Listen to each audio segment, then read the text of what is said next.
Good morning, everybody. It's my pleasure to welcome all of you, on each one of you, to our second S3Food digital study visit pitch to General Mills. So I'm Nancy Tarjenian from I will be guiding you during this digital study visit. Unfortunately, that couldn't be physically visiting at least General Mills, but anyway, we have intensive agenda. So just to remind you that this session will be recorded and the video will be published on the S3Food website, IRIS, and also AIN website, and all the presentation will be shared also on S3Food website. You can raise your hand for any comment that you would like to have the floor. And also you can use the chat box for any suggestion, comment, or question that you can have. So the agenda of today will have two parts. The initial part is more institutional presentation, giving a general explanation about how the open innovation ecosystem is fostering digitization and the specific opportunity coming from food processing industries. And then we will have a presentation from General Mills, the company, and its 4 challenges. Then we will have 12 solution providers, startups, spin-off with the support of Technological Center, giving solution to each one of the challenges. And also after each presentation, a direct feedback coming from General Mills team. So, and please, after the institutional presentation, we would like to take a photo. So we will ask you to switch on your cameras. So thank you very much for joining us, and I will pass the floor to Ana Ursúa, General Director of AIN, Asociación de la Industria Navarra. Hello, thank you very much, Nancy, and welcome you all to this second session of the digital study visit organized by AIN in Navarra in the food processing companies. In this session, as Nancy said before, we will try to respond to some digital challenges of the food processing industry. After me, in this institutional presentation, we'll have, in this moment, I thank you both, Miquel Irujo, the Director of the Foreign Affairs of the Government of Navarra, who will introduce what is Navarra doing in this moment, the IRIS DIH project to promote the digitization in all SMEs, and then Verlie de Graef, who is the S3Food coordinator and also a member of the Flanders Food. So this initiative, as Nancy said, gives shape to our commitment, the commitment of AIN in supporting the digitization of the industry in Navarra by promoting the dissemination and application of all these technologies included in the Industry 4.0. Today we have the luxury of continuing with General Mills. I thank Eduardo Glaria, Plant Technical Manager, and Carlos Martinez, who is Control and Information System responsible. General Mills, who is one of the associate members of AIN and also an active member of the board. So General Mills today will play a role of being a driving force. They will share some of the challenges they are in this moment assuming, and in a very dynamical way, some 12, I think, 12 enabling and technology generating companies will try to give response to this challenge. So we hope this will be very insightful and fulfill expectation. We, as AIN, also want to share our support with the agri-food industry in this especially moment under all the circumstances we are living with COVID-19. This is, as you know, for all the society, a very necessary and essential industry, and also very important for the industry in Navarra. So they are assuming an urgent and demanding changes in this moment. So we hope to help them, supporting them. Also, as Nancy said before, we believe in collaboration and in all its forms. So we are betting on enriching and improving our innovation ecosystem by that this one that you will in which you will participate today, trying to share action and technological development who can be implemented in the industry. So as I said before, hope you have a very insightful journey today. And of course, we hope to fulfill expectations. So and now I leave the floor to Mikel Irujo. Mikel, thank you very much for being with us. And I will be following this session here. Thank you. So no, thanks a lot to you, Anna, and to Ain. I mean, Ain is clearly one of the most dynamic and main economic drivers of Navarra. So I think this project shows this as an example. So thanks again. I don't know if I can have is just one slide in order to present the IRIS is our digital innovation hub of Navarra, that we are now preparing the national shortlist in order to be ready to launch to go for the European call next year. So in a very few words, I mean, IRIS is a digital hub. It's a platform for public-private collaboration for the core purposes of accelerating the digital transformation of small and medium enterprises of Navarra. So the aim of IRIS platform is to give access to technologies available, to services available to the SMEs, actions related to talent promotion and management, to give access also to financing, access to support for entrepreneurship policies, and of course access to interaction area with other stakeholders. So indeed, what we want to create here is an ecosystem. It's an ecosystem that already exists, but the digital hub will give it like a better umbrella and context. So this ecosystem will be organized through physical and virtual infrastructures and services. So first of all, I mean, you have it in the right side is the IRIS Lab. IRIS Lab will be the Digital Innovation Hub laboratory, and it will be located on the campus of the Public University of Navarra. It will be open to all those companies wishing to show or try out new digital transformation related technologies and incorporate them into their products and processes. Secondly, I mean, we also will offer IRIS Virtual Lab.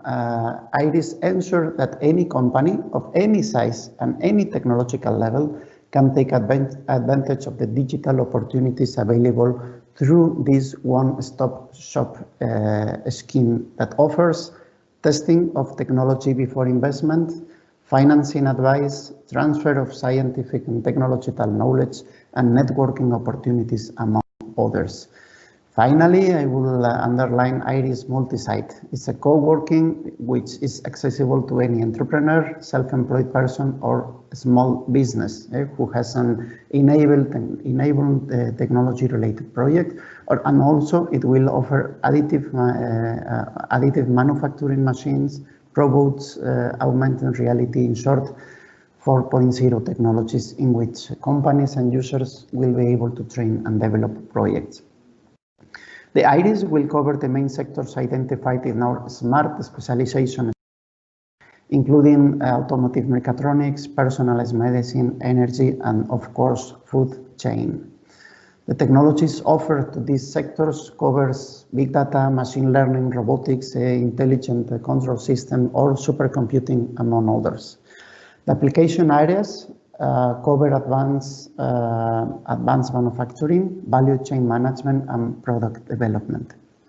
So finally, I mean, we have already initiated cooperation with other European digital hubs all over Europe, like Baden-Württemberg, Tampere, Emilia-Romagna, Slovenia, or Novel Aquitaine. And as I was saying at the beginning, we are now preparing the national shortlist in order to be ready to go for this European call that will be launched first semester of the next year. And of course, I mean, our goal is to become one reference hub in Europe. So thanks a lot to Ain again for this opportunity to explain, and wish you the best for the journey today. Thank you very much, Mikel, and member for this news, and wish you all the best with this shortlist at national level. Now we will give the floor to Willy de Graaf. She is from Flanders Food, and she is the coordinator of S3FOOD project. Thank you, Nancy. And also from my side, welcome to all of you to this study visit. I will give you a short overview of the S3FOOD project, what we're trying to do, and what the services are that we offer to you. S3FOOD stands for Digital Innovation in the Agri-Food Industry. So what we are aiming for is we want to stimulate the adoption of digital technologies in the food industry. We start from the concrete challenges of the food companies, which are they need to improve efficiency in their production, in their use of resources. We have to maintain a high quality and even reach higher quality products. But we also have to turn into sustainable companies, also make our products more sustainable. And of course, we never should lose sight of food safety. We also had a look at the different ways of improving these challenges of finding answers and decided to focus on 4 thematic priorities. First of all, we want to look for new or existing sensors that can enable us to monitor real-time critical control parameters.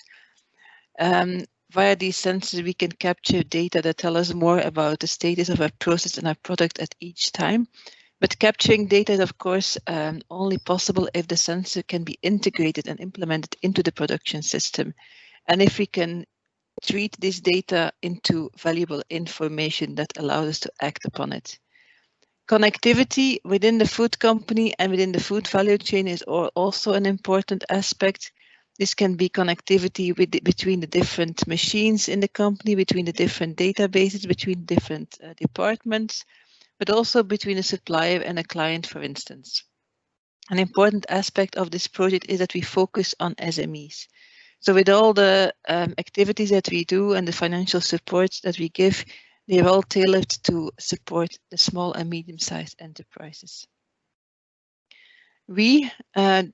That is the partnership of S3FOOD. You know, of course, IN, but in Spain we have 3 more partners, Asencar, Closaga, and ITG. And in France we have 3 partners, Tevalia, SIM, BDI. In Belgium there are 3 partners, Wagalim, Flanders Food, that's my organization, and the SP Valley. Then we have in Denmark a partner, in the Netherlands, in Germany, 2 in Hungary, and 1 in Greece. So we cover a significant part of Europe. What we do, we try to guide you as a company from inspiration to realization. I mentioned SMEs. We do it for the benefit of the food companies, but of course, if you want to implement the new digital technologies, you also need technology providers and digital solutions providers to complete this story. So we want to show you how Industry 4.0 can work for you via study visit. Nancy already mentioned that they were planned originally to be a physical one, but for reasons well known to all of us, we had to turn them into digital versions. We want you to facilitate with direct access to experts, and I think today we will have those 2 steps possible within this online study visit. The next step is that you find relevant partners that are necessary to make new steps into your digital journey. We also want to assist you to develop your ideas. So if you have, based on this information that you get now, ideas, but you want to discuss a bit further, don't hesitate to reach out to Nancy and her colleagues or to the other partners of the partnership to see how we can assist you to further develop your idea. Because the most important part maybe is that we can provide you with funding to realize your projects. What does this funding entail? We can supply financial support for small and medium-sized enterprises up to a maximum of 60,000 euros per company. We had a first call that was already closed, but that resulted in, I think, 52 individual companies that received funding, and you can find all the funded projects at our website. The good news is that we will have a second call. There is about 1.3 million euros available for this second call. It will launch in December 2020, so that's not too long anymore. And we will have, again, 3 different types. Exploration vouchers with a kind of feasibility study to kind of see what is possible for you to first explore the possibilities, how much will it cost for your company, what you can do in collaboration with an external knowledge provider. We have validation vouchers. If you are, for instance, a digital solution developer and you have a really good application for food companies, but it needs to be tested a bit more, then this is a perfect way to do so. And then we also have the application voucher. As the word said, here we want that the new technologies are being applied within a food company. So different vouchers, different criteria, different possibilities, but I think they can all be of value. Yeah, the main goal of this project, of this funding, of all the activities that we do, is supporting SMEs to develop impactful and innovative digital solutions to the defined challenges. So I wish you all the best for this study visit, a lot of inspiration, and I hope to see many of your applications in the next voucher call. Thank you. Thank you very much, Virli. And yes, even the project give financing to SMEs. In this case, what we try to have is a track company. Like last week, it was with UVESA, and this week with General Mills, big companies facing challenges, then promoting technology that could be applied for their needs. So before to go to the second block, I would ask you just please to have this photo to momentum. So if you can switch on your camera, and we will just wait a few seconds. Yes. Okay, great. Okay, so I will say just 1, 2, and 3. Okay. Now, we will have the presentation of General Mills by Eduardo Glaria. He is a plant technical manager, and also with Carlos Martinez, control and information system responsible. They will give us the general presentation of General Mills and the 4 challenges. Okay, Eduardo. Everybody, I am sharing my desktop. I don't know if really we have enough speed or not, because this is like a little bit blocked, but in any case, we are here in General Mills, and Adrian, Carlos, and myself. First, I am going to give you a short introduction about how is our company. And second one, I will give you, and between myself and Carlos, a short overview, which is the challenge that we have. First, I would like to say thank you very much to everybody to organize this session, like S3FOOD and Iris, and all partners, possible partners that we will have for future. And let's see if we find good solution for us. Eduardo, excuse me, can you put the presentation in full screen? Yeah, for sure. Okay. Yeah, it's a little bit very slowly this, eh? We are going to talk about Industry 4.0, and we have not enough power in our net.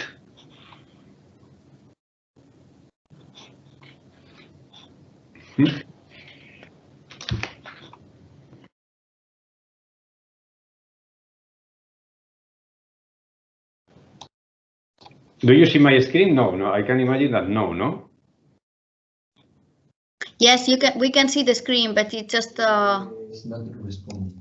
Not responding. Yes. Let me close, and I will start again.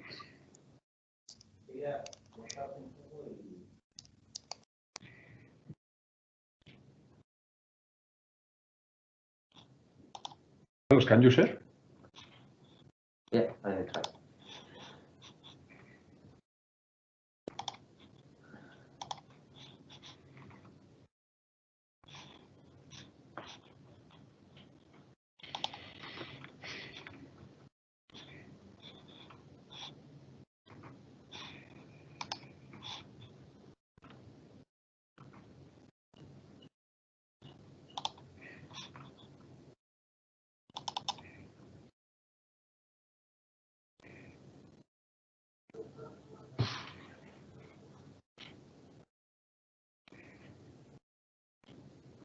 We have some videos, and maybe this is the reason of it's so heavy, the presentation. In any case, I am going to start with the presentation of the company. General Mills is a company of 150 years of history. 150 years of history. Is an American company. Our headquarters is based in Minneapolis, that is in the north of US, and we have different manufacturing plants in all over the world. The main plants that we are talking about, we have around 70. So we have around. Carlos' laptop is working better than me. You can go at the beginning, Carlos. Next one. So I can imagine that you see now. Yes, perfectly. Yes. Yes. Okay. Thanks. So I was telling that we have 70 manufacturing plants in all the world.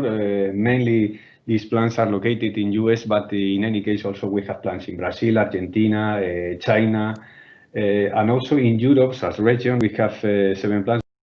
Of Europe also is inside Australia, and we have 7 plants. The plants that we have in Europe from General Mills is one located in Spain, that is San Adrian plant. Another 5 are located in France, and another one in Greece. So we are talking about 38,000 employees. We are present in around 100 markets, and our net sales per year are $70.6 billion of dollars. Talking about brands, some of them are well known here in Europe, and other ones not. Here in Europe, we know very well Yoplait, we know very well OLP, that is All El Paso, that is Mexican food.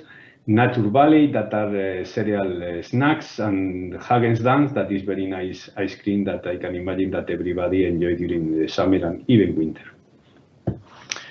If we go to our plant, we see that, as I mentioned before, we are located in the north of Spain, San Adrian area, inside of the region of Navarra. We have a huge plant that we have a total land around 126,000 square meters, as we have built around 45,000 square meters. We are talking about that we produce here the brands of OLP, All El Paso, and Nature Valley, split in 64% for All El Paso. We produce tortillas, kits, gluten-free tortillas, different tacos, and also different sauces like jars, pouches, squeezy bottles. And additionally, the other big portion that we have in our plant is Nature Valley. Nature Valley are square cereal bars, and we have 3 lines to produce this. In the San Adrian plant, we are around 1,000 employees with more or less 11 lines of production. And these are our main markets. As you can see in the picture, our main customer is UK, 43%. And the other we have split in different countries, around 36 of countries. In second important customer for us is France, and later on we have Spain, Norway. But in any case, we deliver with the complexity that this has, because we have a lot of different regulation in each country. We deliver in over the world. Now I am going to start to talk for the different challenges that we have. We decided, as we are looking for solutions for the problems or issues that we have in the plant, we have 4 different challenges. The first one is, and Carlos will explain later, the first one is detection systems for foreign materials. Second one will be Listeria issues, if we can find some biosensors to detect the Listeria topics that we have in our plant, because this is in relation with food safety, a very serious issue. We have the third one that is trying to find a good technology for bee picking, trying to use a collaborative robot or not, but always thinking, because our mindset is that Industry 4.0 has to be our life easier. We don't want complexity, and we need to use very good tools to belong or to fulfill this target. And bee picking, there is a lot of or some of implementation in different markets. Here we haven't anything, but we are looking for easy technology. And the last one is one project that we want to launch for artificial intelligence that will be in the bakery and try to find solutions to make easier the life of our operators. So Carlos now is going to start with the different, to explain the different challenges that we have. Yeah. And we hope that we are able to explain what we need. Okay, let's do it quickly because we have 3 minutes. Okay, so first challenge is about the detection of foreign materials. Okay, conventionally we have been using X-ray metal detectors. Now we also include a camera system, hyperspectral cameras, deep learning technology. But one of the challenges that we have here is how to detect foreign materials in sauces. Okay, so here you are seeing a video of a filler that is you can see the jars and how are we dosing the sauce. Okay, it will be great for us to be able to detect different foreign materials. You can see in the right side of the presentation, stones, plastic. I mean, for us it will be great if we can detect this kind of products in order to accomplish with food safety.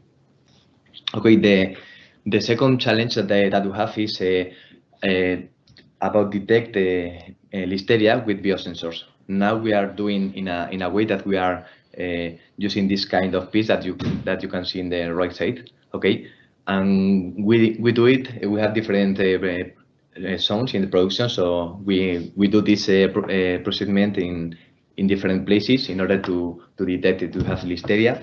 Here, in relation with this challenge, for us, for sure, we want to detect Listeria when we have it, but trying to close the circle should be very interesting for us. Try to, at the same time that we are detecting, eliminate with some, I don't know if it's UV light, or we are totally open to explore everything. Yeah, for us it's very important in bars in Nature Valley area. You can see in the left side one video of the bars, and if we can detect and eliminate there in the conveyor, for example, it will be great. Yeah.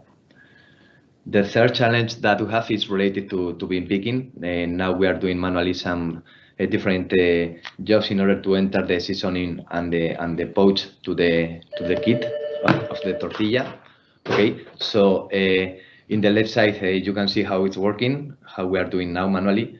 For us it will be great to automate it with a collaborative robot or something like that in order to be able to avoid this job. Okay, in the right side you can see a video of some testing that we were doing also with a 3D system, bean picking. It was a collaboration between Universal Robots and Cognes, but here we have the problem because we cannot get the speed that we need. The challenge that we have for bean picking is the speed that is necessary for our processes. Yeah. So this is very important, and also we are trying to because here we can solve one. Not just we are looking for cost savings in our product. Also, we are trying to eliminate and avoid this kind of ergonomic issues that we have for our workers. Yeah, the last challenge it's artificial intelligence for bakery process. We need to improve our process and to reduce the waste. Okay, so we have a vision system in which we are getting statistics, and we know which is the rejects that we have there. We would like to reduce these rejects, taking into account all data about the ingredients, quantity, temperature, which is the parameters of our main ingredient, that is the flour, and also the process data. For example, the oven temperature, the mixing time, and these kind of things. There you can see our output data that needs to be the Bison. Okay, the different parameters that we have in our vision system, and the input data, as I have been saying, is the quantity of the ingredients, mixing and process data, and flour parameters. So that's all for our side. Okay, thank you very much for the clear presentation of each challenge. And then we will start with the different presentation coming from solution providers. So the first one will be Juan José Valles from BCN Vision, and he will give answer to the challenge number 1 and number 3. Juan José. Nancy, good morning, everyone. Hello, good morning. Come on. Yes. Okay, the floor is yours. Okay, I have. Can you see my screen? Yeah. Yes. Okay. Well. We cannot hear you. You are muted. No? Do you hear me? Yes. Yeah, we can. Yes, Yeah. Juanjo, We don't hear you, Juan José. We can hear. Okay. Nancy, the rest of us, we are hearing. Pues ya está. I start. Well, BCN Vision is a company placed in Barcelona, but we are present in the all of Spain territory. At BCN Vision, we are devoted solely to design, install, and maintain artificial systems for the industry sector. We offer the most advanced solution on the market to improve production and competitiveness. We are capable to install ranging from the simplest applications to tailored developments in different areas.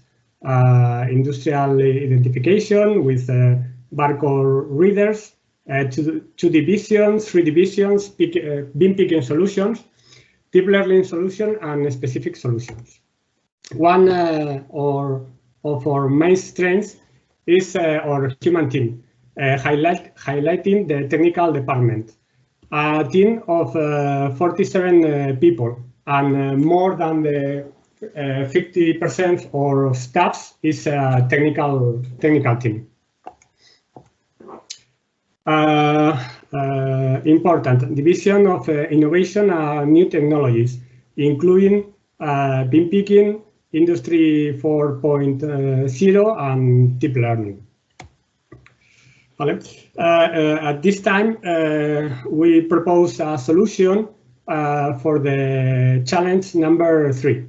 It's a solution for bin picking based on deep learning and 3D technology. Bin picking, seasoning, and sauce. Like Carlos has said, the products must be removed from the box where they are random. The proposed solution is the combination of two technologies: capture the image with a 3D sensor or 3D sensor camera and analyze the results with deep learning. The 3D sensor is a camera from Cognex that, thanks to this hardware, it's possible to obtain the point cloud of the objects in a short space of time. Like Glaria says, the most important point in that application is the time. Photos of a full container, half container, of empty container taken with this sensor. The point of the solution is we don't work against a rigid solid, but a malleable one. It's quite different between a solid part and the saucing bag. There are a not complex form. By combining the information from the set axis generated from the 3D equipment with the information from the deep learning from the X and Y axes, we'll be able to extract the platform from the container. Once we have the coordinates, pass them to the robot and let him to do the rest. And thanks for your attention. Juan José. Now I will ask Carlos and Eduardo if they can give any feedback or any additional question that they have for the solution. No, the main doubt that we have here is about the speed, and also Juanjo, you mentioned. Do you think that we will be able to manage this kind of technologies with the speed that we need for our lines? I think I think we are take 600 milliseconds for the visual process, and then send the coordinates to the robot. And I think it's possible to take this beam picking in the time you can get it. Yeah. Also, if not, the other possible solution, if we don't have enough speed, is to use two systems with a robot in order to be working at the same time, in order to be ready the decisioning for the robot. Yes. Yes. Also, I wonder. Juanjo, if it's possible to do it with deep learning using 2D technology, because in this case we are going to reduce the time that we need to process the image. We know that maybe it's not as easy as it is with the 3D system, but maybe we are going to have a quicker results if this works, and also less price. Yeah. But this is something like we think with the mechanical partner. Thank you very much, Juanjo. Thank you, Juanjo. Okay. Thank you. Okay, thank you very much for both. Now we will go with Maximilian Backenstos. He is coming from Databerg and he will explain the solution regarding challenge 4. Maximilian, are you there? I am here, yes. Good morning. Hello. I cannot see you. Now, okay. Hi. Morning. So I will just start sharing my screen. Yes, please.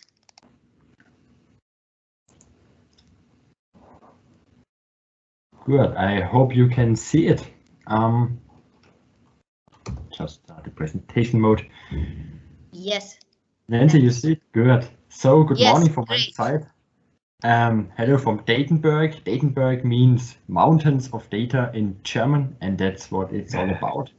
We analyze mountains of data in your manufacturing line, and we're a young startup, we're a young company founded in 2018 in Munich.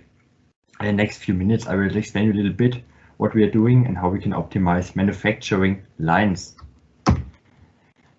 If I look at a manufacturing process, it's from a data point of view, more or less always the same. You have some inputs, machine parameters, ingredients, information about the quality from your supplier. Then you transform it, the input, with some temperatures, some maybe cooling water flows, etc. At the end, you get a product. And you check the quality and what's happening if it's bad quality. It costs you money, and then you just try to analyze where it comes from. Then it starts. It's difficult to get data from different systems. If you have systems, or you need to track it manually, the analysis is mainly made in Excel. And you figure out once it gets more complex, this Excel or other statistical handle the complexity. And you as a human being, just with some formulas, also not. So this is where we start, and we say, good, it's more intelligent if you combine all the data from the whole process in one place. You get a holistically overview of the process, and with automated analysis, you can get insights in the process. So this is how we started. We come from the automotive industry, analyzed a lot of cars back in Germany, but now we're also active in other sectors. For instance, the food with a German bakery, and also For those who know it, Ritter Sport, the German chocolate manufacturer. So we also know how to handle food. And yeah. So what we are doing is we take all data from different systems at the customer side, made SQL databases, SCADA systems, other applications. Like you put your classification in the instance General Mills in the example. Then we integrate all this data, consolidate it. And then we figured out, well, when you have data, it's not enough. You need to clean it. You have outliers, you have noise, etc. This can all be done manually, but we do it automatically. And so we get clean data, and then we can identify the cause and effects. What has an impact on what? And with that information, we have two ways what we can then do. We have once generate insights and improve the processes. For instance, where does the quality failure come from? How impacts my new supplier the quality? This is more for the experts, but it's really interesting going on the shop floor in the real-time application and create predictions to see the processes. Oh, now the quality will be bad, do this or do that to avoid it. This is more the theoretical part of it. Now let's look at the example. I took the example of the tortillas. First, we take all the data, and then we can show the condition of the different manufacturing parts, like the press. Oh, there's a failure. Now the question is, where does it come from? Our software tells it to you. Maybe in this case from the batch oil quantity, how much oil you put in the process, and from the dough temperature at the final. And we can show, oh, what has happened. We see the deviation happened in the behavior, and finally we can give a recommendation, decrease the oil quantity and decrease, for instance, the temperature of the dough, so the quality gets good, but gets good again. And finally, we can also give some recommendation. Last time it was in the summer when the temperature was that high, so please add more ice to the dough, as it's usual in bakery processes. Other applications, use cases, like I said, production process steering, no scrap before it happens, reduce costly quality inspections. Maybe I already know before I put the dough in the oven, oh, it will be bad quality. And yeah, accelerate phase-in of new products, understand better what's happening, or just with a basic use case, condition monitoring, what's happening in the process, and get alarms when a deviation is happening. Thanks a lot for listening. Yeah, we use manufacturing data in a smart way, and if you're interested, please feel free to reach out. We are active in Europe, and now I'm looking forward to the feedback and the questions. Thank you, Maximilian. Okay, I suppose that you have your own software. I mean, you are not using any other one because you have developed it. Are you also have you also developed the algorithms, or are you using? I mean, this is my first question. If you also have been developing the artificial intelligence algorithms, or you are using anyone in the market as TensorFlow or anyone? Yeah. So I mean, at the end of the day, you use, if you have open source packages like TensorFlow or Keras in the background, but like this is just one algorithm. The combination is our proprietary technology, the combination of the algorithms and the application of it will develop by our own, how to combine it in a smart way so they work in every manufacturing line and for different use cases. This is our own development and our in the integration of our own software, yes. So we have that the proprietary technology, yes. Okay, and last question, is your solution working in the edge or in cloud, or could be working both? We offer both. Mostly, most cases, our customers say it's our most important data. We don't want any cloud, so we go on-premise. But like we also deploy in the cloud, but it's highly dependent on the customer, what he wants and where he wants to have his data. Usually, right now, it's on-premise, but some customers start to go a little bit more in the cloud. But usually it's on-premise. Okay. Yeah, thank you. Thank you very much, Maximilian. Thanks. Thank you, Maximilian. Okay, so now we will go with Pablo Pardo Sanchez. He's coming from ExoBrain, and he will talk also about challenge number 4. Pablo? Yes, okay. Hello, everybody. Hello, everybody. Now, thank you for this opportunity, and I try to to explain our proposal for this solution, the challenge 4, I share my presentation. Can you see the presentation? Not yet.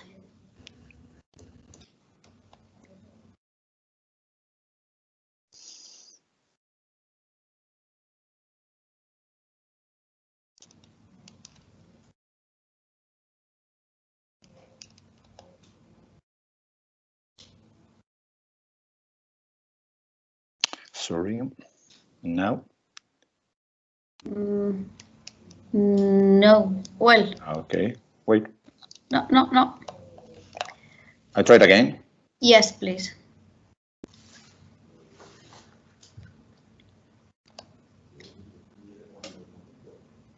Yes, there is it. Okay.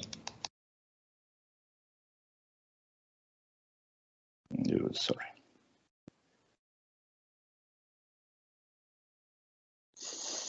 Okay.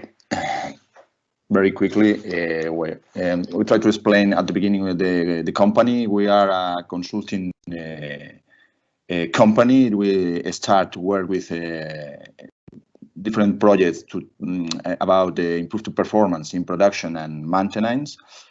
Our background is hard in this both options, production and maintenance. And when we start to work in this project, we realize that these projects not only need consulting solutions, we realize these projects need technological solutions. Then we decide to start to work with different partners and develop different technical solutions. This is the reason that develop the product.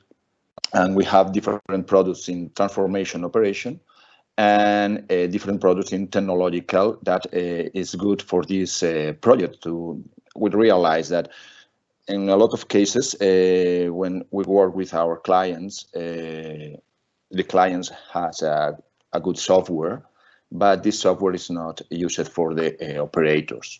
And we realize that sometimes the software buy to get a solution or to resolve a problem, and finally the problem is okay. You not develop together with the operator people, and finally the solution is not get it, and you have a fantastic software but underuse it.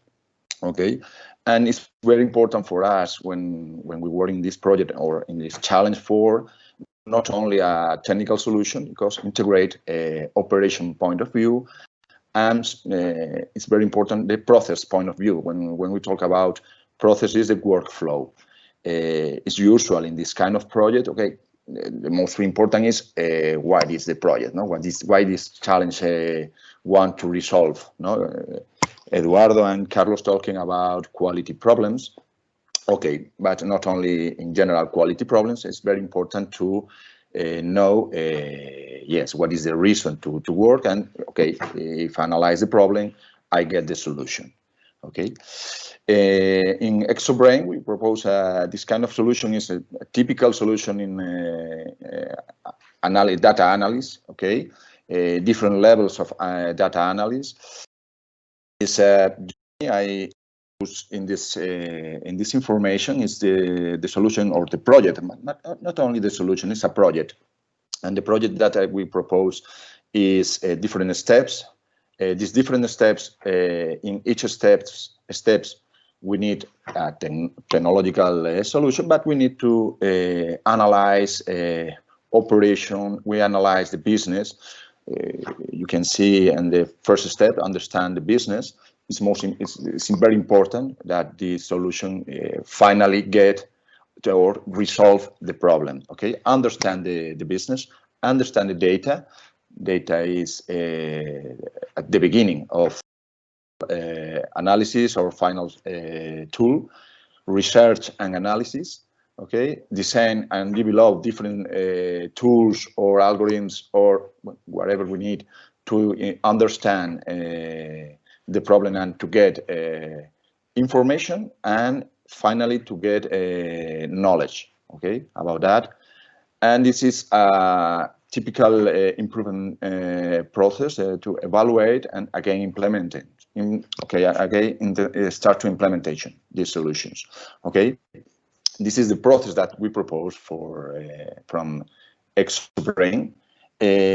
We're talking about the different innovation, or the main innovation that incorporates in this idea. I'm talking about that analyzing 3 points, not only technological point of view. People and process is very important to the success of this project. Agile management is the user experience in the project is very important. Okay, like we design a fantastic solution, or we design a app for mobile or something like that, but it's very important that to know the opinion of final users. It's okay. It's easy your job with these tools. These tools resolve your problems, or this kind of question is very important during the process. Okay. Other thing is very important is to fix the goals of, and this goals is very with a big detail. No, not only said okay quality or performance or yes to improve the performance of the line or the unit cost. Okay, it's very important for us during this process to fix concrete goals, and okay, it's important to develop all the solution to get it. And one thing is very important is not only is a solution, our technological solution is for us. We think that these solutions give to the factories something very important to adapt in this moment in this production challenge. No, is the self-management. We think Exobrain that this kind of solutions give to the operation. Self-managed, increase the self-management of the operator, and for the company, what is the what is the thing that is better for the company? Okay, it's possible to increase the flexibility. It's possible to resolve problems more quickly. I think the advantage of this self-management is very important for this kind of project. And that's all for the explain about this challenge for my part. Thank you. Thank you very much, Pablo. Yeah, only one question, Pablo. You say that you are analyzing also people. How you link this with other data in your solution? I'm sorry, how what? The data with? The people, I mean, you say that you are also including the people. Okay, yes. This maybe it's sometimes design a personal interface, okay? We design together with the operators, and sometimes the client has a good SCADA, for example, and it's possible to integrate in this SCADA, you know, to try to get a easy solution and integrate in our idea not to add a lot of solution that the operator need to search in different tools. We want to integrate the final solution in the, maybe it's fantastic to integrate in the solution of General Mills, no? That the SCADA or something like that. One question from my side, Pablo, Eduardo speaking. I know that you have not done too much information because still we are in a very early phase. For the point of view of the timeline of this kind of projects, we are talking about more or less how many time? It's around 6 months. Between 6 months. If we're talking about the final, the operator use these solutions, good, and yes, and the tool is running okay, between 6 months and 12, a year. Yes, is that the interval of this for this project? Okay, thank you very much. Thank you. Bye. Thank you. Thank you very much for both. Now we are moving to Fundación Eurecat, and it will be presented by Ignacy Papel, also the challenge number 4. Ignacy? Hi, good morning. Hello. The floor is yours. I cannot see you. Yeah, Now, yes. Now. Okay, thank you. It's okay. I will try to share the presentation. Let's see the screen, that's better. Can you see the presentation? Yes, perfectly. Good. Good morning. Thank you for the opportunity of being here. Thank you to General Mills, Eduardo, Carlos, a pleasure. And thank you, Nancy, Jorge, and all the team from AIN and S3FOOD project to organize this event. I am Ignacy Papel from Eurecat Technology Center. We wanted to talk today about our center, but you will have a video, so you can check it on the corporate video. But in summary, Eurecat is working with food industry, among others, in areas such as applied artificial intelligence, sensors and photonics, artificial vision, robotics and automation, and so on. We are mainly based in Catalonia, but we have also offices in Madrid and in Santiago de Chile. And these are some of the main figures we have in Eurecat and how we are organized in some areas. But this is important for today. You can check in the presentation later. This is one of the flagship initiatives we have in our centers. It's a digital innovation applied for artificial intelligence, and we are applying also to the industry sectors.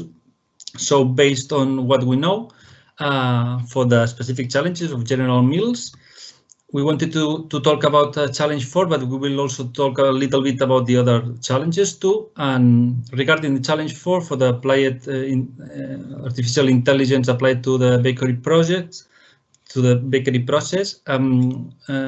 Yesterday we received another document. This is what we managed to prepare before receiving this very good document indeed. And regarding this, we proposed a solution that it's totally aligned with this project. It's about develop one model on one side, to develop a model to identify and collect key physical-chemical parameters that are capable of describe what's going on with raw materials, with process, even including environmental parameters. Then provide a hybrid solution. We will use machine learning and case-based learning to recommend process adjustments and recipe adjusts and to maximize the expected final quality of the product and capture embedded patterns. Try to learn from human knowledge and other correlations we can find regarding raw materials, environmental parameters, quality production reports, machine settings, and so on. With all this model, we will be able to enhance the stability of duct, to know which are the key parameters, to reduce machine stoppages and to reduce then the waste. This is totally aligned with the project we received on Golden Badge. No? But we are also proposing another model and to predict the quality, to have a predictive quality of the product. By extracting hidden patterns from process operational data, we can use machine learning techniques, supervised or unsupervised, such as novelty detection, and detect process failures that are not identified with the current vision system. We are working with similar approaches with Grupo Zero in Spain and with Codorniu in several projects regarding these technologies, and we had some funding from Spanish CEDETI to do that. So maybe we can build a project, similar project, to get some funds also from CEDETI here in Spain. And regarding the other challenges, because we have to be quick, just to say that we have a dedicated unit in Eurecat. It's called Advanced Manufacturing Systems, and we can use this line of photonic research to try to use it as a way to solve challenge 2 or maybe 1 and 2. And we developed some sensors, biosensors, using photonic integration in microfluidics that maybe could be applied to the challenges we have here. This is a research project, may say, that we have to draft. And regarding challenge number 3 about the bean picking, seasoning and sauce, we propose a Delta robot. This is faster, not collaborative, because collaborative robots are not fast enough for this application. So we are proposing a Delta robot. This is a Delta robot that we installed in 2012. And it's also using to put in the box. And this is another example we have with pancakes. But I think it's quite enough to.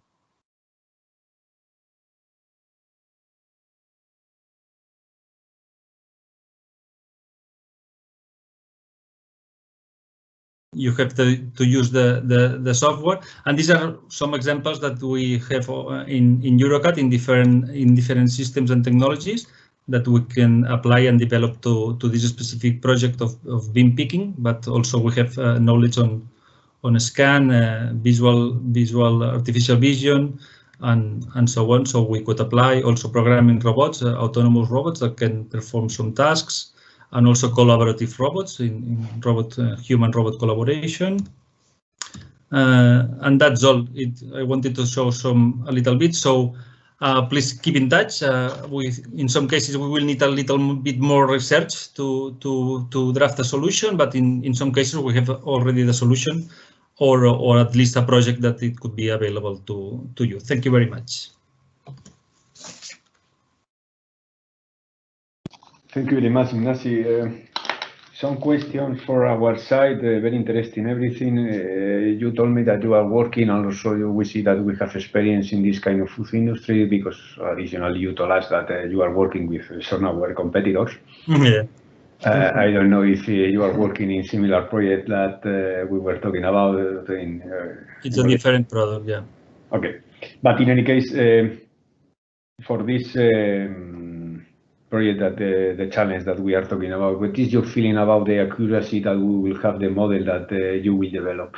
The more we run it, the more we will be more adjusted. No, it's like the more it learns, it's more accurate. So at the beginning, maybe it's quite the people can do it, no, the same or better than the model. But at the end, we think, and we're quite confident on that it will help a lot. Yeah, but this means that you can give a kind of prediction, or for the line in talking about 80% of prediction, or 95, or 75, 100. Yeah, yes, at the beginning maybe we were 60, 70s, but then it's growing up, and at the end, at least between 90 and 100%, we will be not 100%, never, but more than 90%. More than 90, okay. That really our, but it depends on the product. It depends on the variability of the, let's say, raw materials process. No, different steps of the process involved. It depends specifically on the application you have. But the it gets better. For concern and our main issues is that we need a big quantity of data, you are telling. For example, we are producing one batch each 20 or 30 minutes, so we cannot increase. I mean, in one day we can have 70 rows of data, but not more. It's always the same, because it's in industry, in food industry, it's like this way. So we will need months and years, no, to refine the model. Yeah, that is. Other thing, I see that you're working in different technologies, many different ones. Are you also doing, for example, the vision? Are you doing the programming, or you are contacting other vendor, or? We can do both. We have a specific software unit in EuroCAD, but sometimes we use other people, working external companies that can be programming or developing a specific software. And we always develop our own algorithms and also use open source libraries and data. But it's more, let's say, tailored tailor-made projects for each company, so we can do both. We can work with external companies, and we have quite good partners here. For instance, with UVESA and Vision, we work in some projects, but we can also integrate, yes, external solutions. Okay. Thank you very much, Ignacy. Thank you. Thank you, Ignacy, and also Eduardo and Carlos.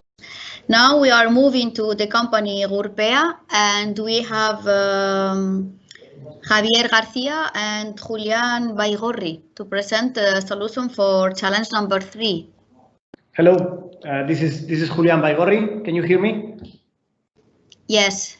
Okay, it's going to be only me this time, so I will start with it as soon as possible. Okay, let me share the screen.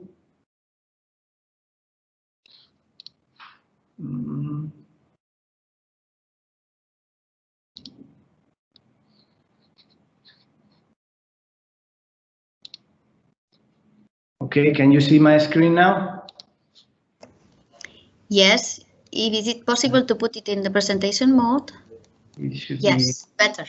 Great. Can you see it now, full presentation? Yes. Yes.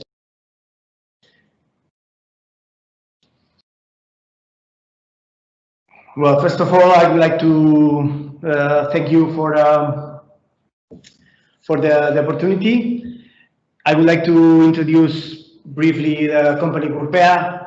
We are an engineering company located in Navarra, and that means that we have high presence in the local industry, which means in this case automotive industry and agrofeed industry, also pharmaceutical industry, which are big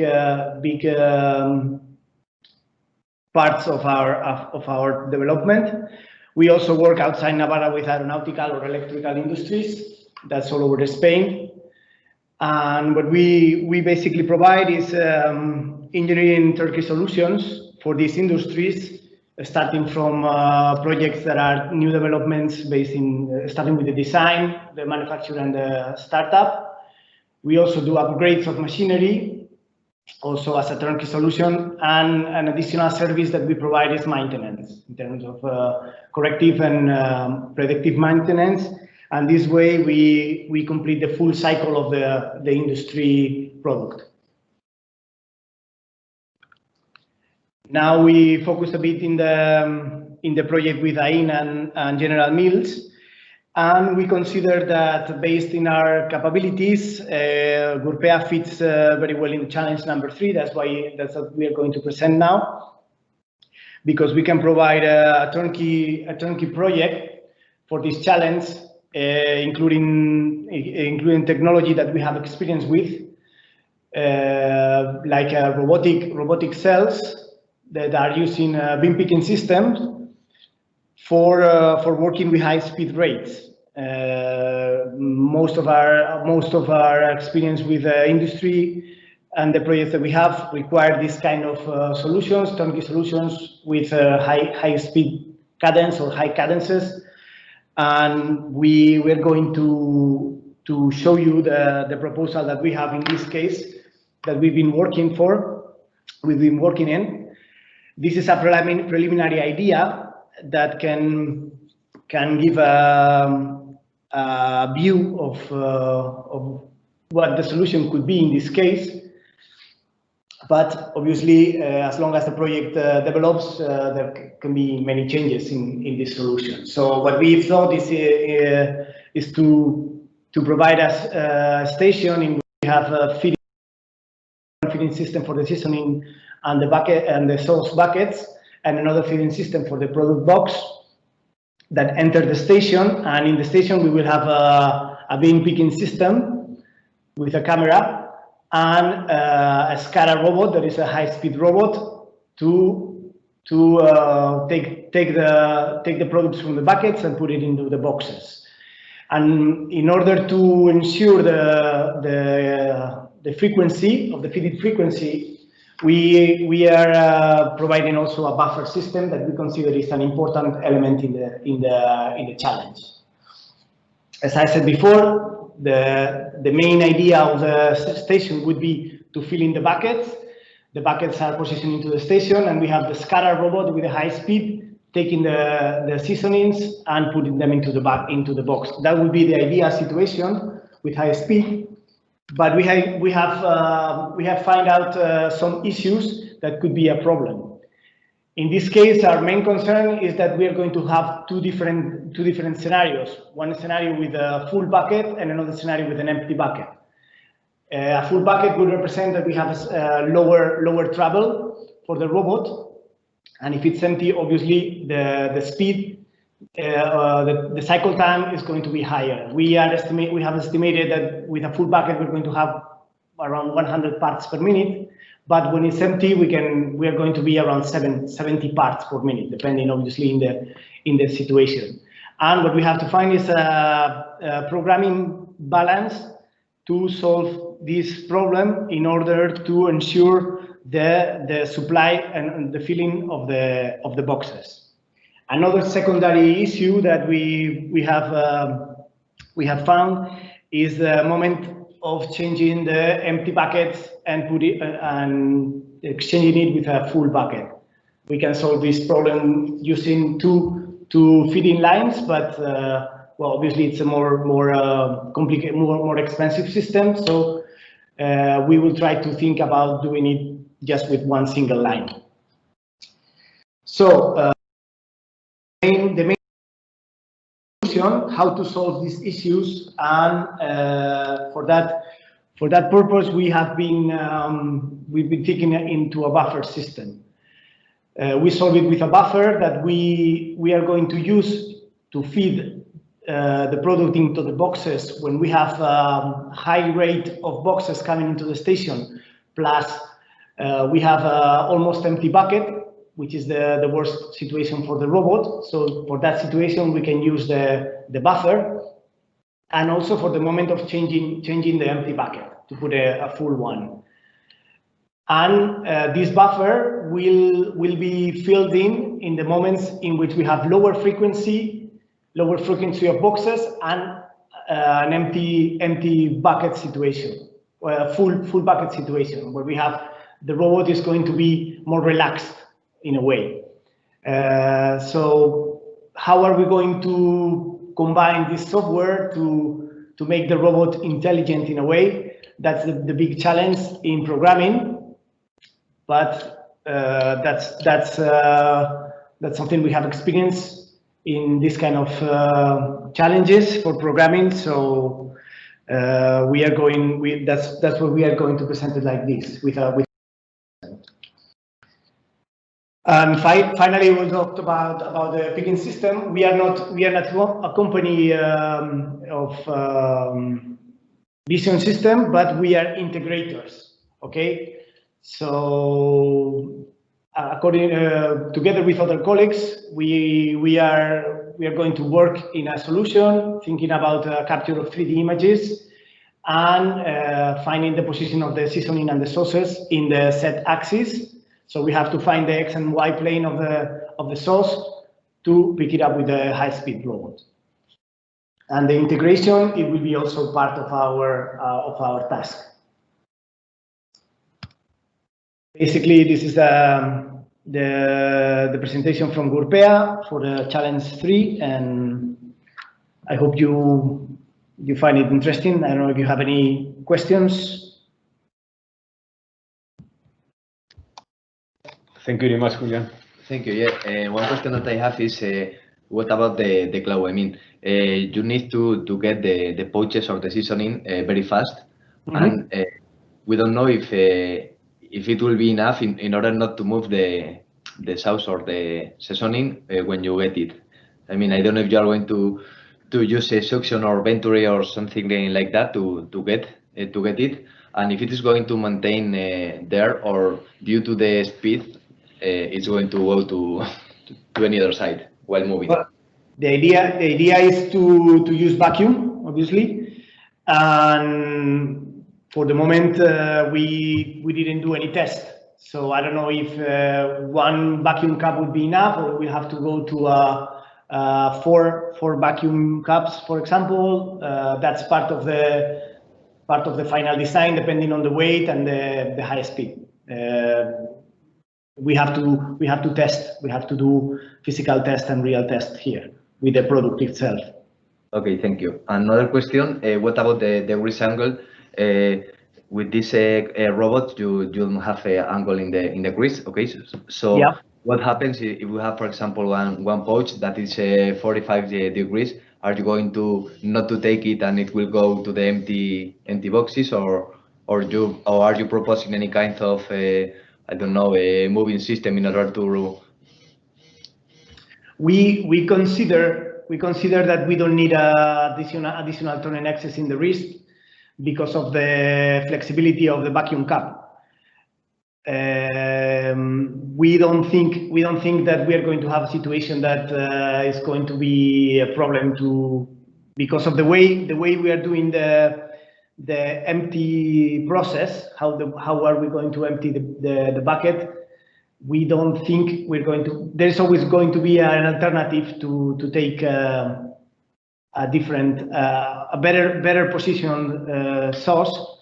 And little by little, all of them will be flat. But obviously, that's a matter of testing. But this is something that we are highly confident that we don't need an additional turning axis. With the flexibility of the vacuum caps, should be enough. Thank you very much, Julian. Very good. I think that is very good solution, and you are studying deeply how will be the process, and even you are foreseeing that will be necessary a kind of buffer when you are changing the boxes. Additionally, we are talking about in the two different solutions about SCARA robots. Mm-hmm. Why we consider that SCARA robots is the best solution? Because the speed? Yeah. Yeah. We were also considering a parallel kinematic system, but a Delta robot. But in this case, we consider that the SCARA is going to be better for speed. Okay, thank you very much. Thank you. Okay, thank you very much. So now, before to go on, we have just 10 minutes for a short virtual coffee break. So at 11 o'clock, we will come back again. Okay? Okay. Okay, enjoy your coffee.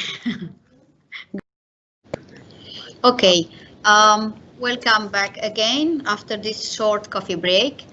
And just a small recommendation for the solution provider, please, when you finalize your presentation and it's turn to have the feedback from General Mills, just quit sharing your screen, and then we can see your face directly. It's okay.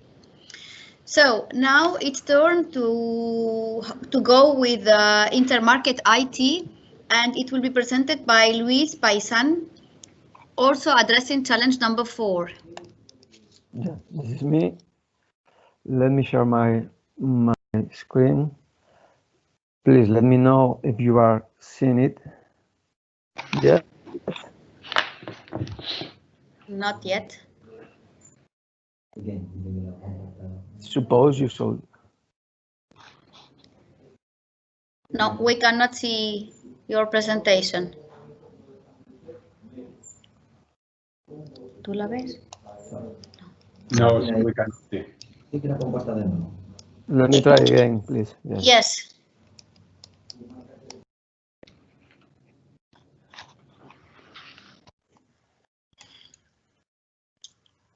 Nancy, I think we have to, yeah. No.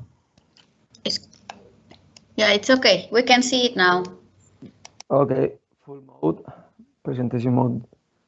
Do you see it in full mode? Yes, go on. Okay. Please, yes. Then let's go start. Let's start. First of all, thank you, Ain, for the challenge. Thank you, General Mills, for the challenge. Good morning or good evening to Nancy, Eduardo, Carlos, and the rest of my colleagues here present. I'm trying to solve or to propose a solution for the challenge number 4. First of all, I will try to very quickly, because I have only 5 minutes to introduce a little Intermark IT. Intermark IT is an information technology service company. We have 3 business lines, and in one of the lines, in consultancy ones, we have the areas of specialization that you can see in this pic. Mainly focus in industrial and transformations, in digital transformation solutions around in industry and digital transformation in business. No? Our partners are Google, also Microsoft, and also Wonderware from Schneider Electric. So we face our products by the integration of products from these partners, but also by the develop of our own software. So we design, develop, and integrate technological products at this stage there. We have our office, our headquarters in Asturias, but also we have offices in Madrid and also a software factory in Almeria, and we are jumping to the other side of the ocean. We have jet already in Mexico. In this sector, our clients are Seda, René Picot, Lactalis, and also Capsa Food, that we have projects with them all around the production management. And we have all other big clients as Bristol and ENCE and other of IBEX 35. Well, and here in the right corner, you can see some of our figures. We are around 200 professionals, around 70 millions of income, and we are investing every year a high amount of profit in R&D. I want to explain now my proposal, our proposal for the challenge. We interpret the challenge as a application of AI to close the loop of control. What we want is to get the golden batch, the perfect dot, that it must be based on the measurement of the results. For the measurement of the results, we will apply the artificial vision with intelligence, with artificial intelligence and recognitions, and it's based also in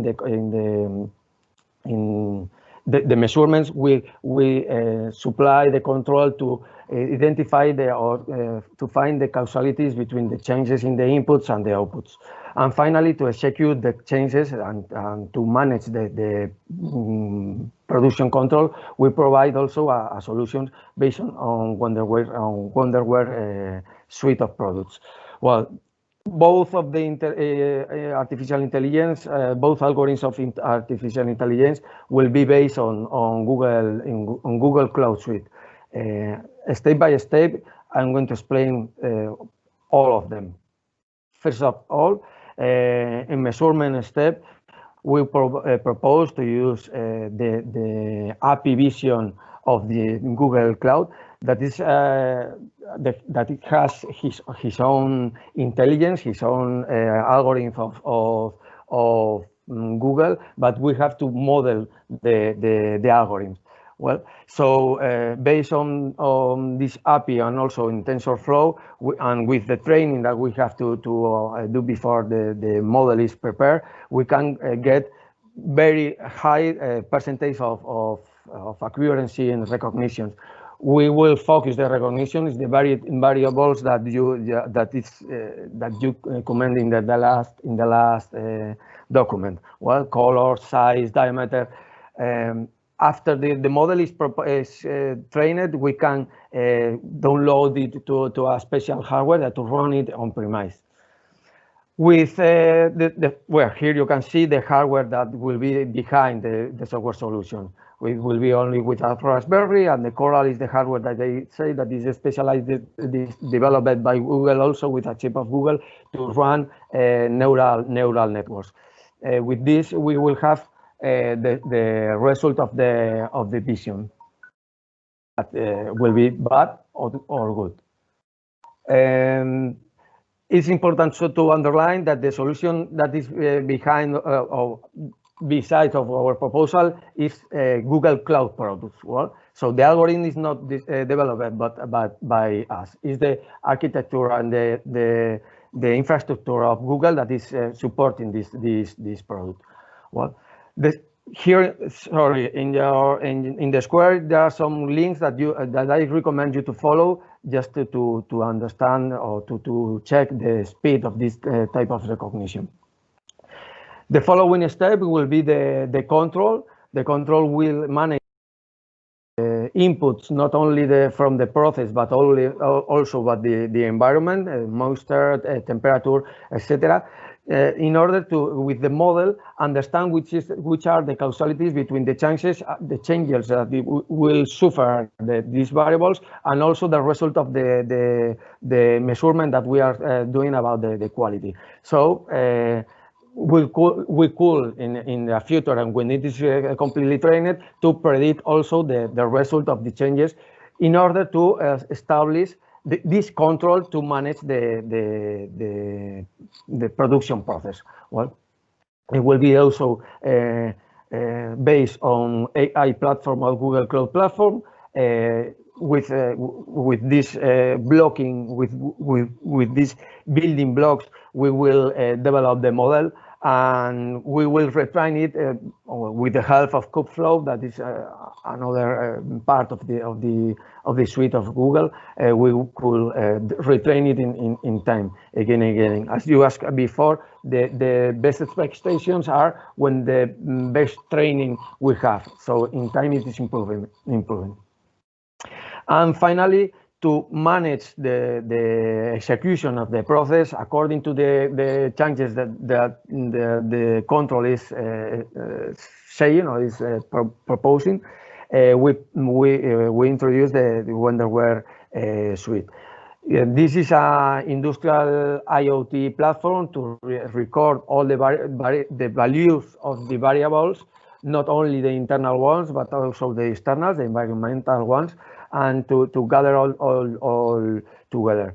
We also recommend the Listeria, that is a product that is a big database, no, a big data platform where all this data could be recorded. It's very focused in time series, in serial times. And finally, to manage the execution, we recommend the recipe management. That is a special software of Wonderware to manage the ingredients and also the process phases, also the machinery of the machines, also the flow of the production process. So with finally, to underline that this Wonderware product, the recipe manager, is according to the ISA 88 interface control status, and is specialized for this kind of sector. Well, so with all these products, we close the loop with the application of artificial intelligence to the process of your production. And I hope this is interesting for you. And here you have my contact info if you need more details. Sorry for I have consumed more than 5 minutes. Sorry about that. Thank you very much, Luis. I can imagine that as we have 6 lines that are not totally equal, but we are producing the same, and we are looking for a transversal project, do you consider that we can use the learning of the first line that we are going to do this project for the next ones, and or the efforts that will be necessary will be huge to make this? Well, as we have 2 different algorithms, the first of I talk about the recognition, the visual recognition, will be the same for the same lines if the same lines are producing tortillas.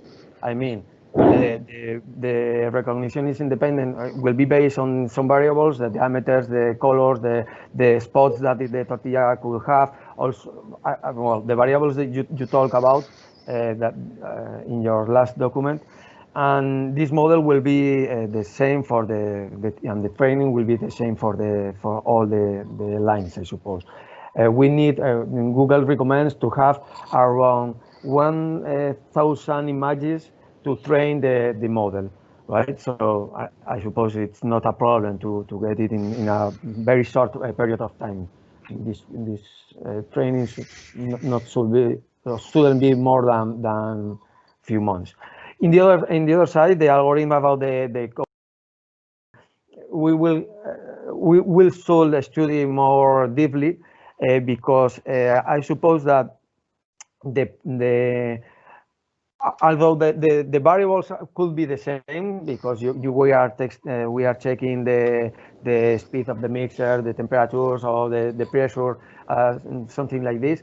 I suppose that it could be a difference between the same machines in the different lines. So although the base of the algorithm should be the same, the training could be improved line by line. But it's something that we will have to check once we start with the product. The projects of artificial intelligence, there are always a risk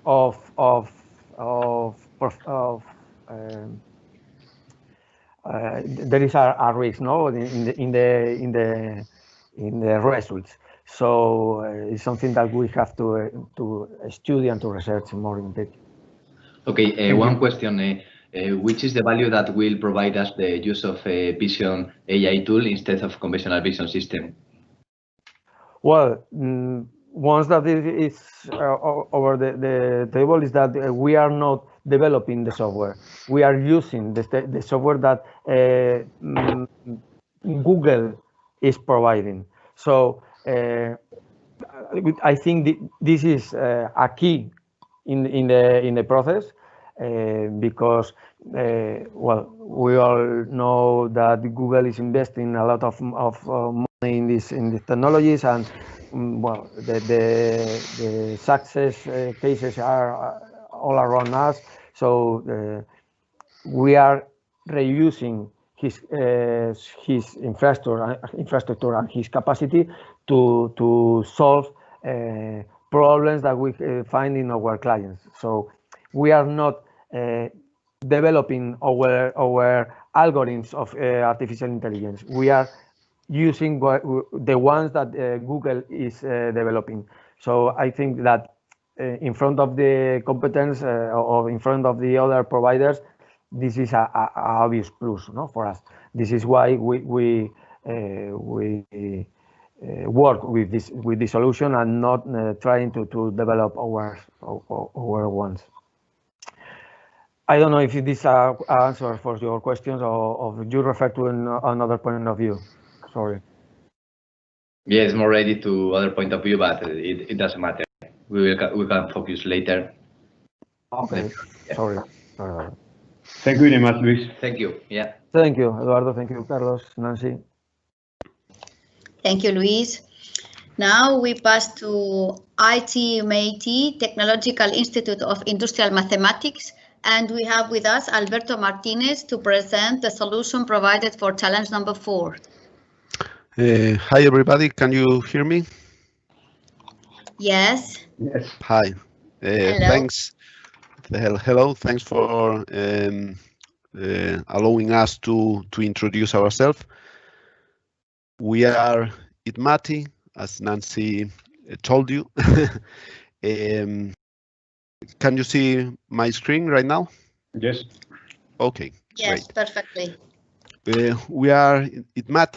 ITMAT is a public consortium. It was set up by the 3 Galician universities. We are main focused in mathematical technology, and we work in simulation, statistics and big data and optimization. We are in Santiago de Compostela, but we are working in Spain and even all in Europe. Our proposition for the 4th question, as a final product quality index prediction from explicative variables. This is my contact. and we have managed to imagine how the process is in the mixer, divider, press, and vision system. We have guessed that, and with your help, that the main parameters to be accountable are the ingredients specifications, the process machine parameters, and the vision system that can gives the okay or no okay solution to the product. So we have some doubt about it was about optimizing the flat tortilla or barquitas production. As you told us, it's for the tortillas. We were guessing, as our approach is mainly mathematician, is to try to abstract the process. So we were worried about, we were counting with all the variables for our proposal. We were worried about if there is enough historic of data collection. You told us that it is, and we were worried about the parameters for the quality control in the exit of the process. Only the vision system that gave the okay, or were also some organoleptic tests or so to have all the information possible. Our point of view, as I told you, is to have clear what are the parameters, the process, the input and the output parameters to make our algorithm in which we are experts. So our approach would be to do the analysis of the existing data from the explanatory variables and the response variables, to reduce the dimension of the variables presenting the problem, to analyze the principal components and the set of output variables, and to analyze the canonical correlation between the input and output variables and process variables. We would start as supervised classification techniques to determine the product to accept. We would use parametric and non-parametric or semi-parametric regression models of the product quality index, and to implement the algorithm that allows to estimate the relationship between the characteristics of the raw materials, the process parameters, and the expected results in the final product. So this is very concrete, the approach we can offer you.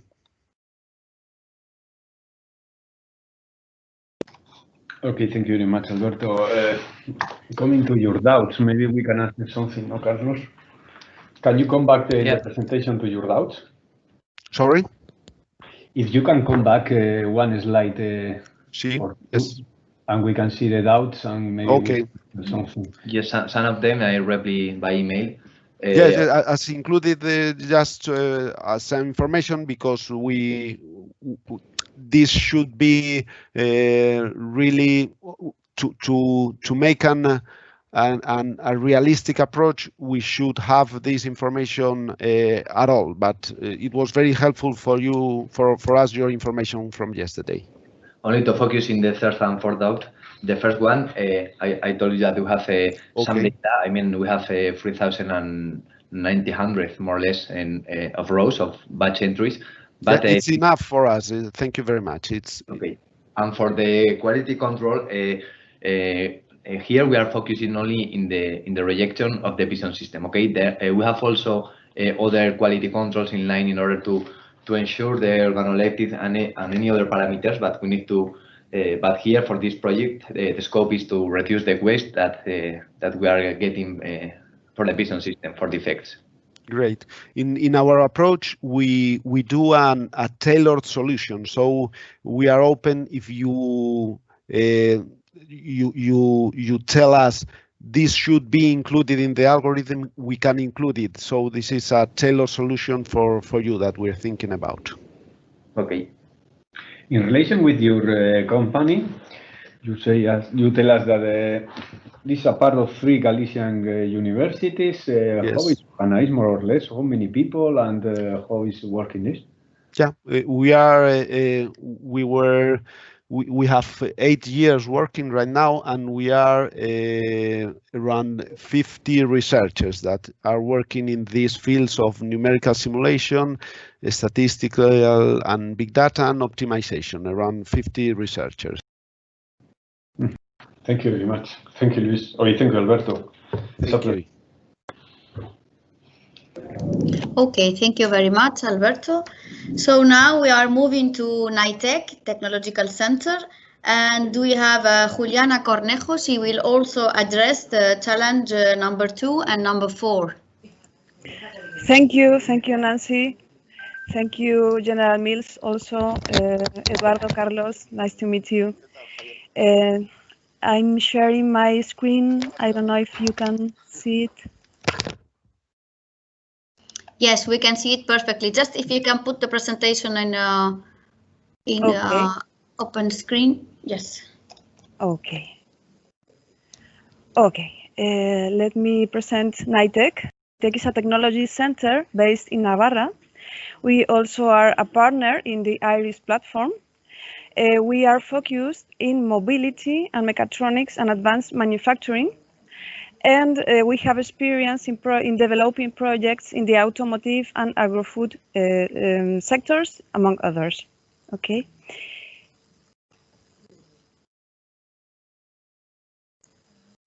We are aiming to two of the challenges, the 4 and 2nd.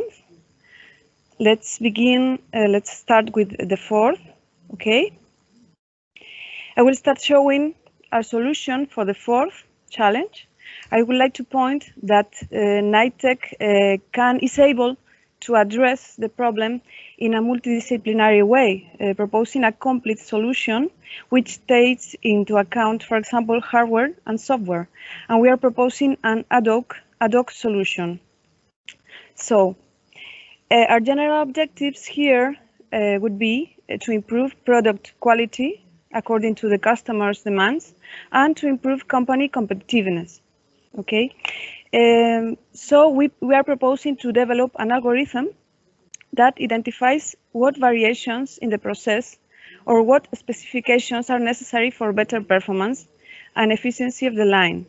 For that, we need to solve three points: the digital monitoring of the supply chain, the product automatic classification according to quality requirements, and the definition of the model, which relates input and output variables.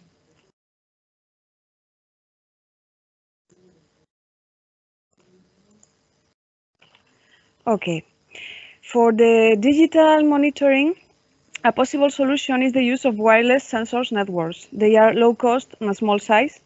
They have short deployment time, and they can include a higher number of sensors and ensure a robust digital transmission of the information. They can be integrated with several different technologies and devices such as microelectromechanical systems, MEMS, or radio frequency identification technology. Other sensors, of course, can be included. Sensors of pressure, temperature, humidity, acceleration, and concentrations of chemicals and volatile compounds are currently available and can be included. Anyway, Nytec can address the development of an ad hoc new sensors for other kind of variables if needed. Okay, the idea is to have different nodes with different purposes. The S nodes are responsible for the monitoring of temperature, relative humidity, gases levels. The C nodes are equipped with optical cameras for the image processing system to evaluate and quantify some morphological parameters. And finally, the E nodes are able to monitor the belt kinematic parameters.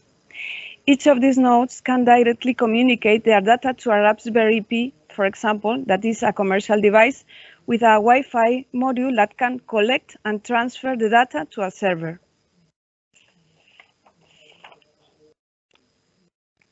Excuse me, Juliana, could you put the presentation in open mode? Okay. Oh,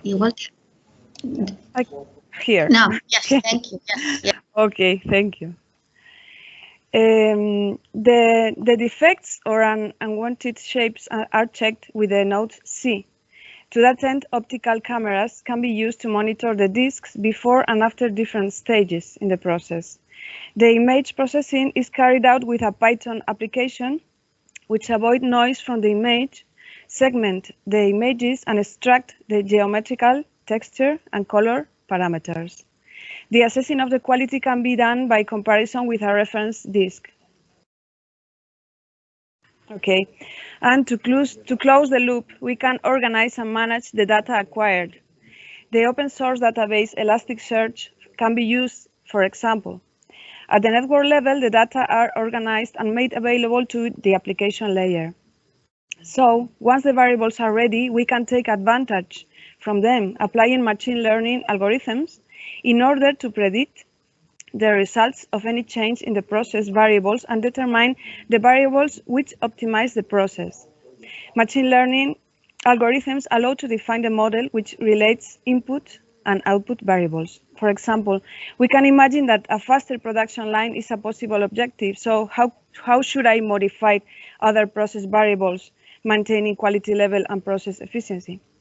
Finally, we can use the free tool, for example, Kibana, to develop a graphical user interface to show the data to the user and to monitor at any time the process and the product quality. This is our first solution that we are proposing to the challenge 4. Let's go to present the solution for challenge 2, biosensors for Listeria detection.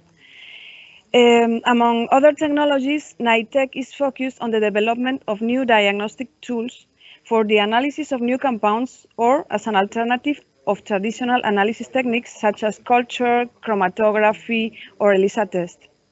Nytec works with optical and electrochemical biosensors together with different biomolecules which provides specificity to the sensor.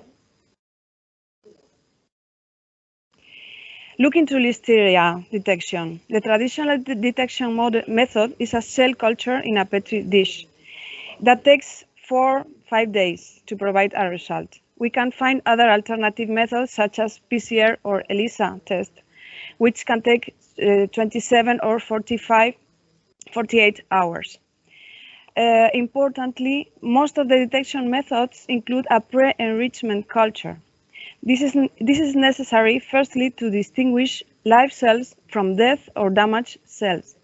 Secondly, to increase pathogen concentration and therefore detect lower quantities. Moreover, as a single cell can mean a risk and it can be embedded within the sample, it is necessary to digest the sample to make sure it is detectable. So, unfortunately, these factors imply that an inline detection is very complex. So, before suggesting any development, it is important to know which protocol are you using, and the time to get results would satisfy General Mills requirements. Nytec suggests an electrochemical biosensor, but with this solution, inline detection wouldn't be possible, but time to get results would be reduced. A disposable and cheap electrode is posed on a commercially available potentiostat, and a drop of the sample is settled on it. Sample is analyzed and result can be seen in a tablet or PC. To reach this step, it's necessary to prepare the sample. For it, we suggest a common sample digestion and enrichment step, followed by a separation step based on magnetic nanoparticles. These particles will specifically separate Listeria seals from the rest of the sample by means of specific antibodies and magnetic field. Subsequently, a labeling step is proposed in order to attach a reporting molecule to the bacteria. For that, we propose gold nanoparticles bound to specific antibodies and enzymes, but different strategies could be studied. Once prepared, a substrate is added and sample can be measured. This methodology could take around 3 hours plus the enrichment step. In comparison to other methods, is simpler and probably more cost efficient. This is our second proposal. My colleagues, Angela Bernardini, who is data analytic and artificial intelligence expert in Nytec, and Paula Ciauris, who is Biosensors development specialist, have worked in these proposals and will answer any technical questions that you could have. Thank you very much for your attention. Thank you. Okay, about challenge number 4, I have one question. You are using a tool that is Elasticsearch, okay? But where are you applying the AI algorithms? I mean, are you applying with Python or are you using the software for the AI algorithms? I don't know if Angela is connected, is already connected.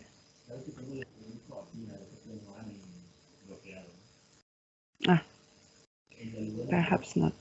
She's at this moment is teaching a classroom till 11:30. Elasticsearch is an open source application, a possible application. At this moment, with it's only a possible. No? Okay. Perhaps we can wait for my colleague to join before answering. We can talk. Okay. We can talk in separate meeting. She's joining at this moment. Okay. Okay. The second thought that I have is about she's now. Good morning, Angela. We have a question for you. Yeah. Hi, Angela. It's about the Elasticsearch. Are you applying the artificial intelligence algorithms there, or are you applying in Python, for example, in your solution?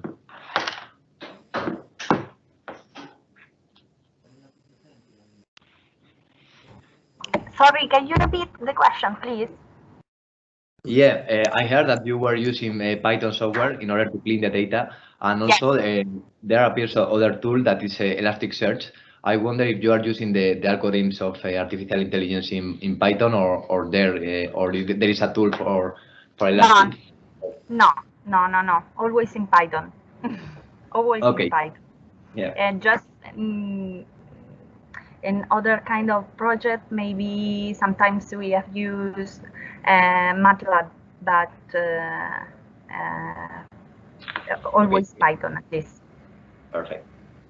Okay, and the second question that I have is related to the biosensors.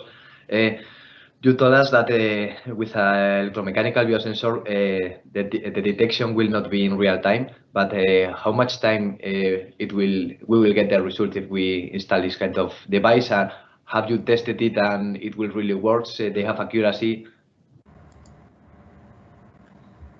Hello, Paula. I'm Paula. Yes. So we haven't tested this methodology specifically for Listeria, but we suggested that maybe overall the whole process will take around 3 hours. But of course, this is after preparing the sample before the analysis. So once you have the sample all prepared and digested, you can make the protocol and guesstimate it around 3 hours. It could be lower time, but we cannot say it right now. Okay, so in fact, it will be the real the same process that we have now, but the only thing is that the detection of the sample will be quicker. Exactly, that's what I mean. Well, it's what we explained. We don't know exactly which methodology you're applying right now, but we think comparing to other commercially available, we think this methodology could be simpler, or at least it will not imply specialized personnel or equipment. Okay. As we are talking about that we will need 3 hours for this detection, and 3 hours in a production line, if a high speed is a long time, okay, the solution that we have is like it is. Are you thinking about how to try to solve, even we don't know if we have Listeria in our plant, how we can eliminate this in continuous flows?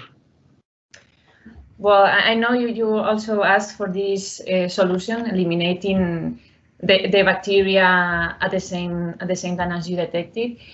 But I don't know if it is feasible, because, well, if you have a bakery process before the product, you are killing the bacteria present in the sample. But once the product is prepared, there are radiation stages where you can make sure that you are killing all the bacteria, but not online making them, applying them. Okay, thank you. Thank you. Yeah, because this process, in fact, is without bakery process. Exactly. The other process that we have bakery, like tortillas, we know that we have this oven process and we kill everything. But in these chewy bars, we have this challenge. Yes, I understand. Yes, I guess. Thank you. Thank you. Thank you. Thank you. Bye. Thank you very much, Paula, Angela, and Juliana. Now we go through Tacticatic, and we have Claudio Rubio to present also challenge number 4. Good morning, Nancy. Oh. Hello, good morning. Hello, good morning. I will try to share my presentation again. Let me check. Ooh. Let's go. I'm not able to share it. Here it is. Okay. Nancy, can you? Yes, see yes, it? just put it in the presentation mode, open screen. Okay, I'm trying. Okay, but we can see it. That's it. Can you see it now? I hope so. Not open. No? Why I am not able to? Let me check again. Let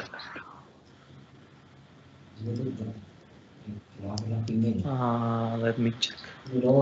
It's better first to open the presentation and then to share the screen. I have it here. Let me check again. See. Let me check again. I had the same problem last week. I don't remember. But it's okay. We can see it. If you cannot Okay. put it in other way, Now? it's okay. Yes, yes, we can see it. Okay. So, Eduardo, Carlos, good morning. I will introduce Tacticatic. My name is Claudio Rubio. Okay.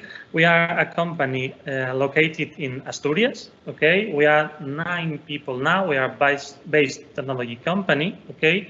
Here you can see our office. We have this palm, this lovely palm. Okay. We have almost 4 years now. Okay. And we are working in 3 fields. We are working in a huge field, a huge box we can call digitization. Okay. We are working in another field, which is IoT, okay, and another 3 field, which is artificial vision. We are combining these 3 fields, okay, to keep production control system, maintenance systems, and things like that. I show you here 3 pictures. One of them is sorry. Sorry, Claudio. Maybe it's the net, but. We still are in the first slide. Yeah, if you are with 2 screens, maybe you are sharing the other one. I have only one, so I don't know. Now it's changing. Yeah. Now we see the okay. I will try. Anyway, you will have the presentation, so I go in deep. Okay. Okay. It is not working. Okay. Again. Okay. I want to focus in the solution for your challenge. Okay. As the previous colleagues, I would say we want to build a machine learning model. Okay, that's the same. With the information Nancy sent us yesterday, we have more data. Okay, we are reviewing the data, Nancy, your presentation that Nancy sent us yesterday, because we had a first phase in which we were wanted or we want to clarify data, okay, to clean, I would say, data, okay, but we have to review your presentation because we can go faster in this phase, okay. So we will check. Coming from data, okay, we will build the algorithm, okay. We are working on Python, Carlos. You asked before, my colleagues, okay. But we are basing, as my colleagues again, in open source libraries, okay. We are working on TensorFlow. We are working on OpenCV, okay. We have. Sorry, I don't know if the micro is okay. Can you hear me okay? Yes, we can okay, hear you. Okay. It's okay. Yes. Okay. Okay, so we have to build this machine learning model, okay, in order to have some rules to operate the process, the production process, okay? That's it. We are writing here in which phases we are able to work alone, okay? And in which phases we will be in touch, I mean, close to you to develop this model, okay? And in the third phase, we'll talk about all those dashboard or information system development or any other information system to transform data into information, okay? And finally, we can add some kind of added value to our solution, okay? We are talking of an adaptable solution, okay, to your way of work, okay? We do not want to make some kind of revolution. We want to adapt your way to do things, okay? And for sure, scalable for future development, talking about our other technologies, talking about maybe artificial vision, why not? You are working on it. Here, some of our clients are in a previous phase. We are, by the moment, collecting data, not working with data, in fact, okay? So you are in a I would say, in a better step to start the process, okay? And that's it. I will talk to you. We want to talk to you in deep with my technical colleague Santiago, who is reviewing your presentation, okay, and going deep in the process development, okay. Thank you. Thank you very much, Claudio. One question from my side. Yeah. And it's not just for you, it's also for everybody, but this is something that can happen. Imagine that we develop this project, and in 1 year we want to make modifications. This project will be open for us and will be necessary contact with you. For sure, it should be open for you. You should manage the final result. This is our main character, I would say.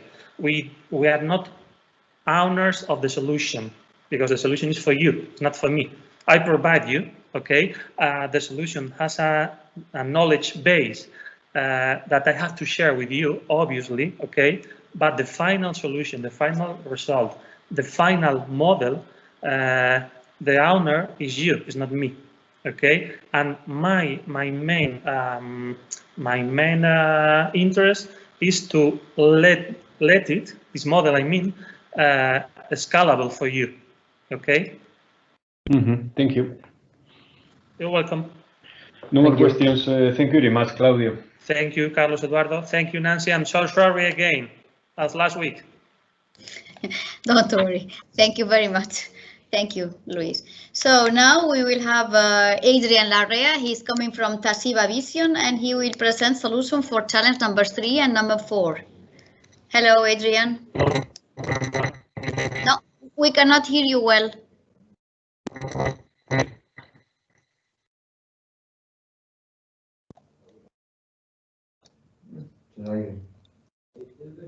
Oh, no. No. No.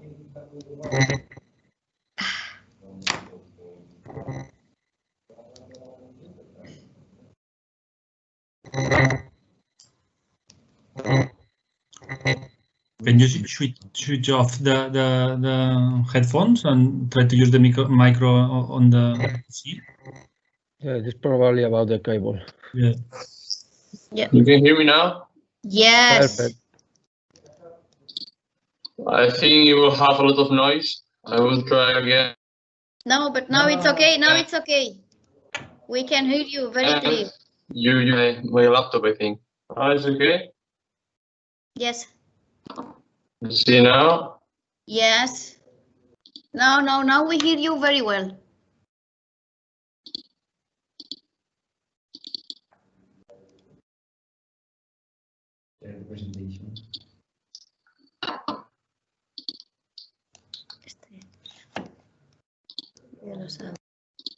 Can you hear me? Yes, perfectly. You can start sharing Okay. your presentation. I will use.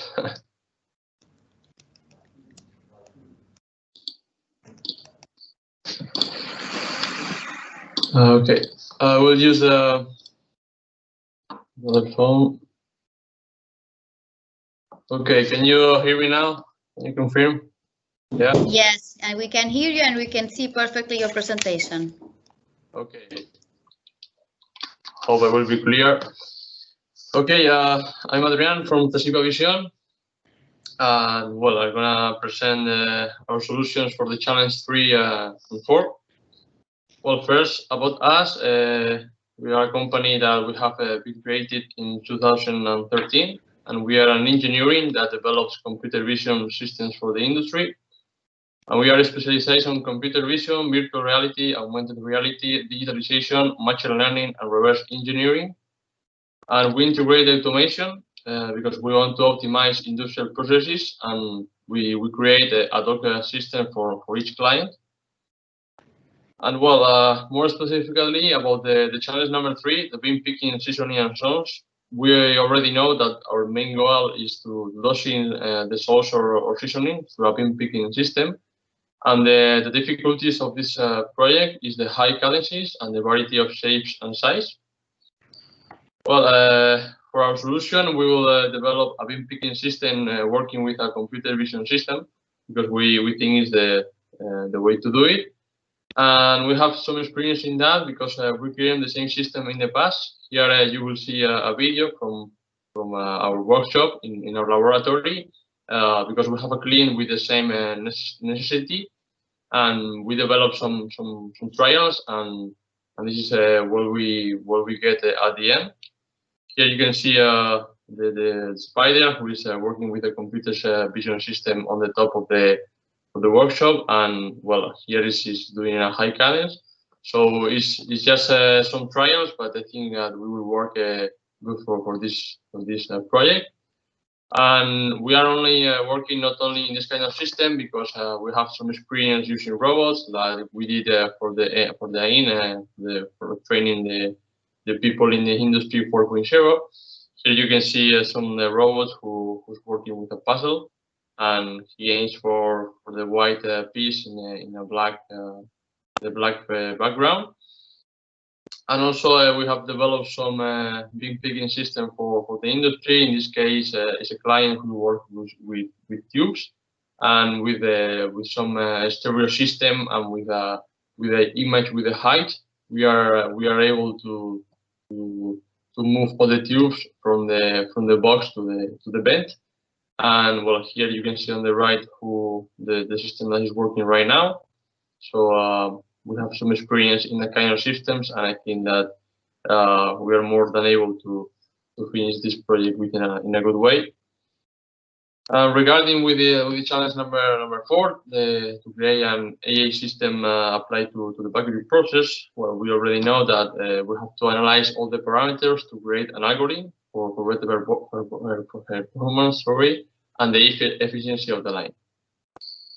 Our solution will be composed by a computer vision system, which in our case we will use industrial computers and industrial cameras and PLC to get out to the outputs.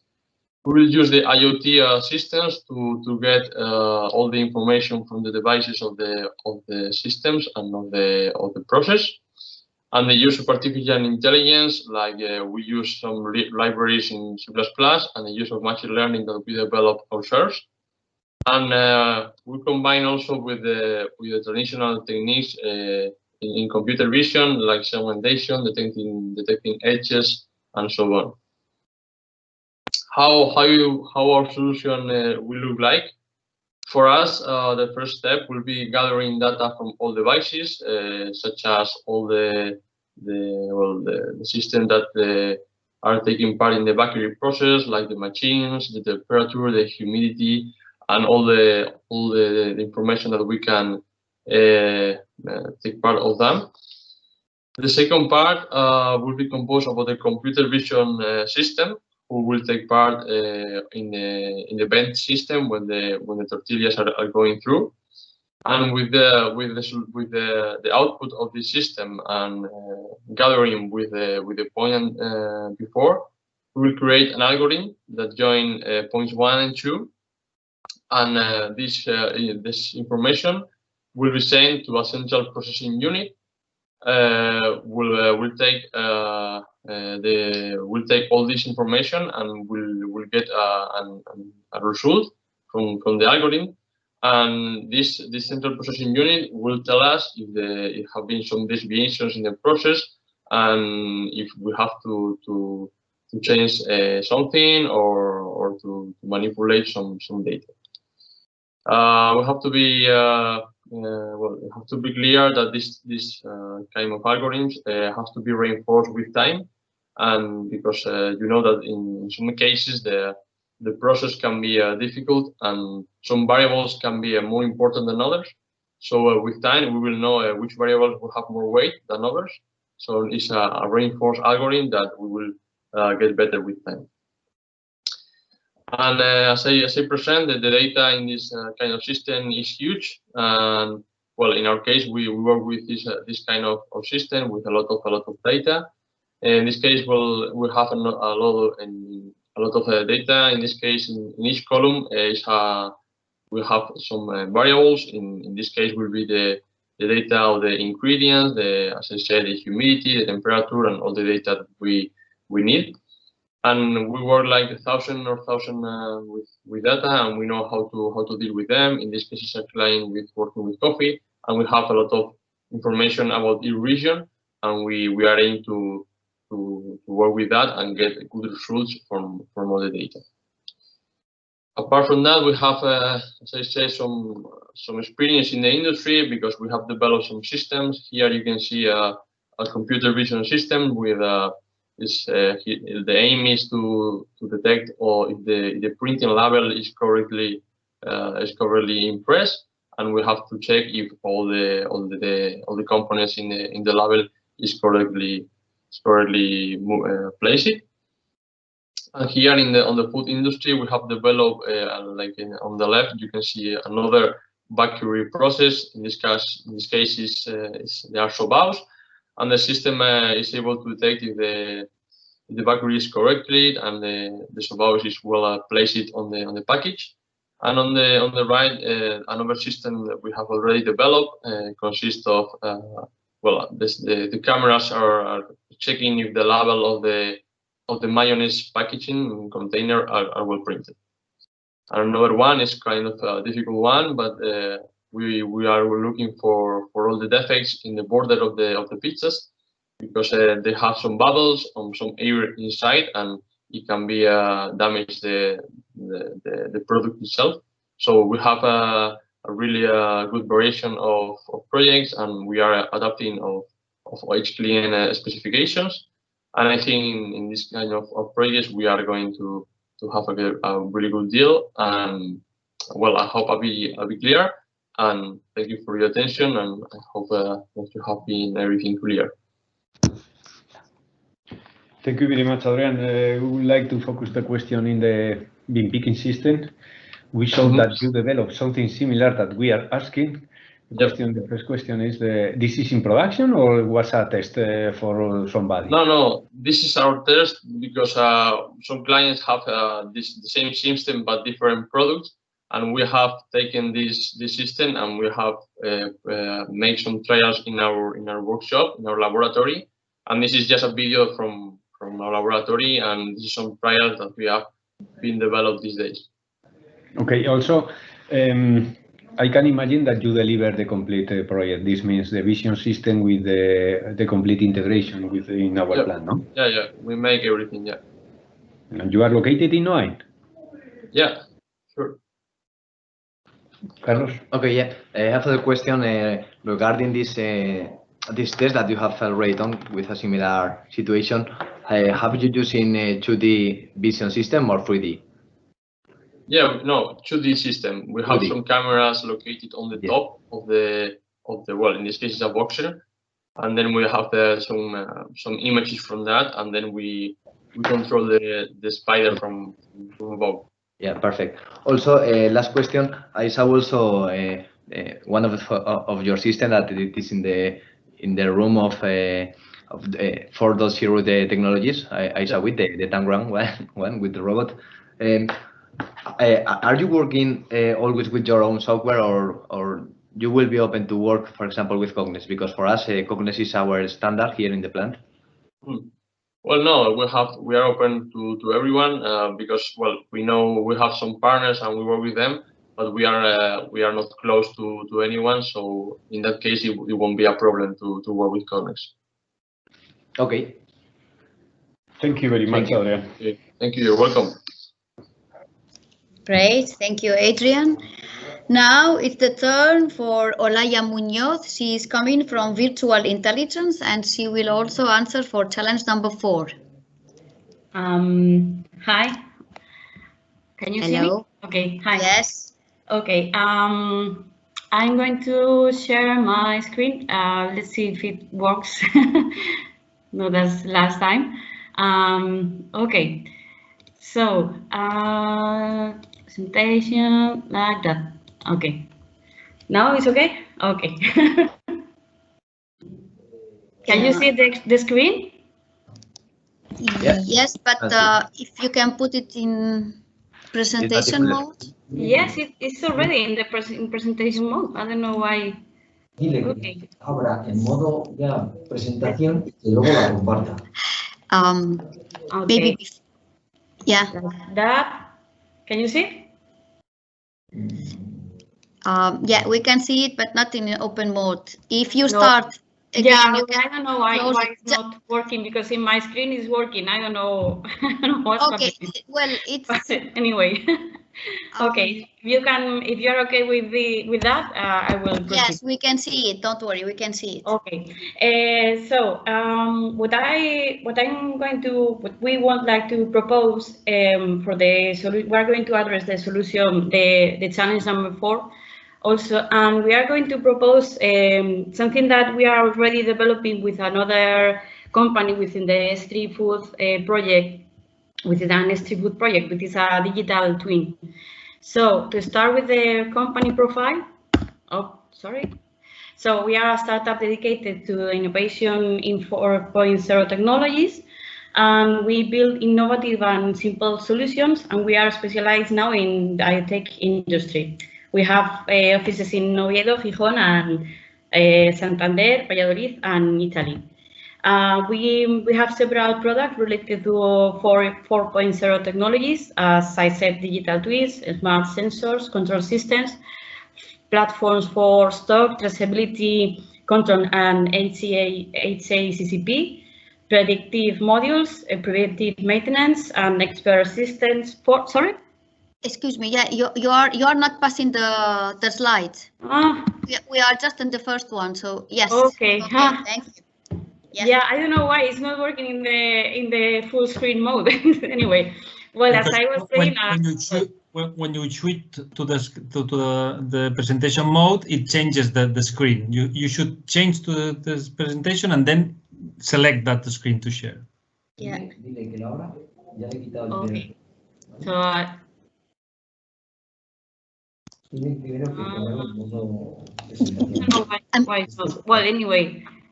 Now, if you start again, Okay, I will start again. No, the presentation. I think you should have it open and then you share. Yeah, I have it open already. No. Okay. Modo pantalla. Modo pantalla. Sí, modo pantalla. Entonces tenla preparada a mano.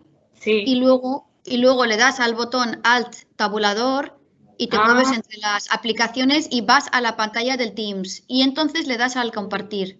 Vale, vale. Yeah, Okay. Excusas. Great. Gracias. Vale. Ahora le doy a compartir. No, aquí. No. ¿Tienes la pantalla? Do you have your presentation open? Yes. Okay, it's open. Open in presentation mode. Then Alt, Tab, and go to this and Teams. share. And share. Okay. Yes.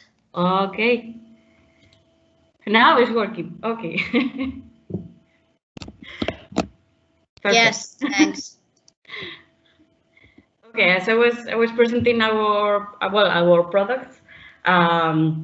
Here you can see an example of a predictive module for energy consumption. Here you can see the comparison between the consumption and the prediction. We also offer several services related to consultancy for 4.0 innovation. We can be responsible of project management. We offer also personalized solutions similar to ERP, MES, or CRM. Well, you can see here an example of the ecosystem of the company. And to go, well, we collaborate with several partners in university, in the academic institutions, University of Valladolid, Oviedo, Naples, and also Tecnalia in Basque Country. And I wanted to point out that we are a multidisciplinary group. We are a group of engineers, biologists, and food biotechnologists. So this is one of our strong selling points. As I said, we are beneficiary of one voucher, S3FOOD voucher already. And we are developing a digital twin for optimization of manufacturing processes with the embutidos Maybe. We combine several technologies, and we also add a module for traceability, sensoring, IoT and connectivity, 3D modeling of the factory, predictive models, and artificial vision. And we combine all these technologies to make simulation, optimization, and control of quality and food security. And the final aim is the improvement of control of processing in any food company. And we are also subcontracting another S3FOOD exploration voucher. So coming to the challenge 4, as I said, we propose a process digital twin applied to a smart production system of tortilla production based on the actual factory status and machinery. The aim is to optimize, the objectives as to optimize resource allocation and usage. It also constitutes a what-if analysis tool, and it allows to optimize profiles of each fabrication stage in the process line. The digital twin is a virtual replica of the real process, and it captures the input variability of processes and parameters and ingredients, and simulates the process in a virtual environment without having to alter the real production. So this system detects the ingredient characteristics and the process machine parameters, adapting the process to reach the desired features in the final product. So in the real system, the data registered by sensory system, and in the digital twin, these data are used to feed the predictive models. The 3D modeling of the factory constitutes a virtual scenario for simulations, and both systems are synchronized for a continuous control and visualization through a web or mobile app. The main benefits of this system is that allow the predictive control of quality, food safety, and traceability, predictive or preventive maintenance of equipment, remote control of the process, and the optimization of processing time.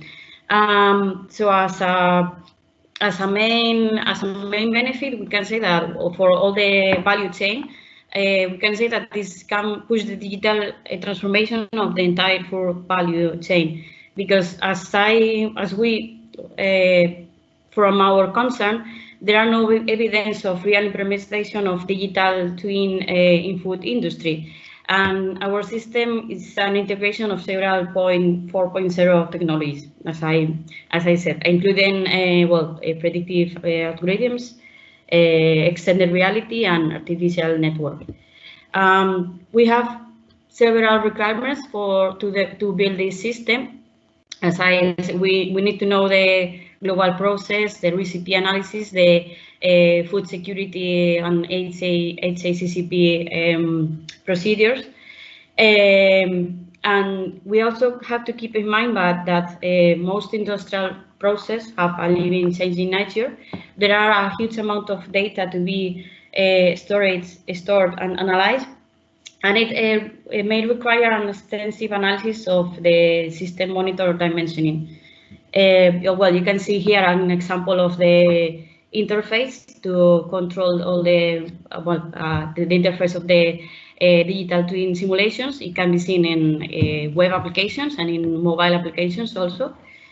Here is an example of preliminary analysis that is required to build a digital twin, including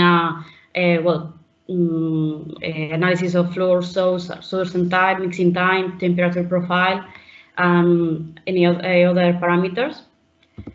And well, you can see here that another scheme of the process. And well, as several of my colleagues pointed out, is built in Python.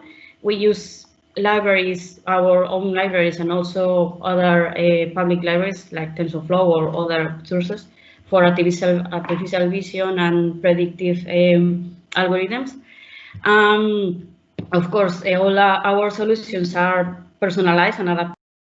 So it would be the company would be proprietary, in this case General Mills, and well, that's it.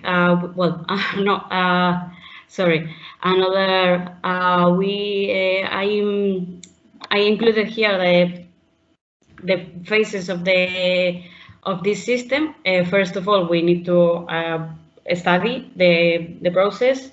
The variables, the process variables, set up the resource manager, set up the monitor, and then exploit the digital twin. And if you wanted to know more about this project, the projects we are developing, or you wanted to collaborate, we are open to any kind of collaboration. I have to say that I did my PhD in the Public University of Navarra. So I know several people there, and I have a bit of a link with Navarra. So we are happy to collaborate with universities, RTOs, or any other institution in Navarra. So thank you very much. If you want if you have any question, well, me or my colleague, if it's here, I don't know, can answer. Thank you very much, Olaya. For us, was interesting to see how you are taking the concept of digital twin and put together not all relation of quality in this challenge, not only relation in this quality issue, because also you are implementing here everything around predictive maintenance. That is nice. And also a question that I did before is if we do this project with you. What will happen in the future? Will be for us? Will be open? We can modify? Is something that we need to phone to you? No, of course. I'm not aware of the many deep technical questions, but yes, of course, we have all the projects are adaptable. Everything we are based on R&D. So everything we did is, well, I mean, it's not a closed product. It's not it can be adaptable, and everything can be scalable. Of course, it's not the same that what we are developing for Embutidos Maide, that is, well, it's a medium-sized company, and it's dedicated to sausages, and it's not the same as in your case, so everything has to be adapted, of course. So, and it can be adapted to any other product. Yeah, maybe our question is, which is your business model? Are you providing software as a service? I mean, we need to pay, I suppose, each year. Which is the percentage between the investment and the yearly costs, for example? I don't know. Sorry, I don't know about this question. Yeah, because sometimes there are other suppliers that maybe you have to pay even more than a yearly, even more than for the investment. So it's something to take into account. How are you working? But we can contact and talk later about it. Yeah, I think this is. I mean, we try to keep. I mean, we try to keep the cost as low as possible, and we benefit of our own developments. I mean, we try to make the highest quality and the last developments at low cost, because we are based on R&D, but economic. Maybe you have to talk with the director of the company or the administrator. This will be second step. Don't worry. Yeah, don't worry. Yeah. Talking about the project that you have with Embutidos, I don't remember more. Okay, which is the maturity of this project? You are in production. You are development. Well, this project was granted in September. It was granted in the first call of S3FOOD, and we started in September. And right now we are developing and installing the sensoring, and we have developed the traceability system, and we are installing the sensor, and we are already getting data, because they wanted also to get some meteorological data, and our aim is to integrate the data, this meteorological data integrate with the data from the factory. And now, in parallel, our idea is to develop the 3D modeling as a scenario to build the digital twin. Okay, thank you very much, Olaya. Okay, thank you. Thank you very much, Olaya. And nice to see that you spent part of your time studying here in Navarra. Okay, now we have the last company coming from NULAB, and Maria Jose Bengoechea will make the presentation addressing Challenge 2. And I think that next to her, we will have also Maria Jose Sainz coming from the National Technological Center of Agro-Food Technological Center, CNTA, no? Yes. Hello. Hello, good morning. So the floor is yours. Okay.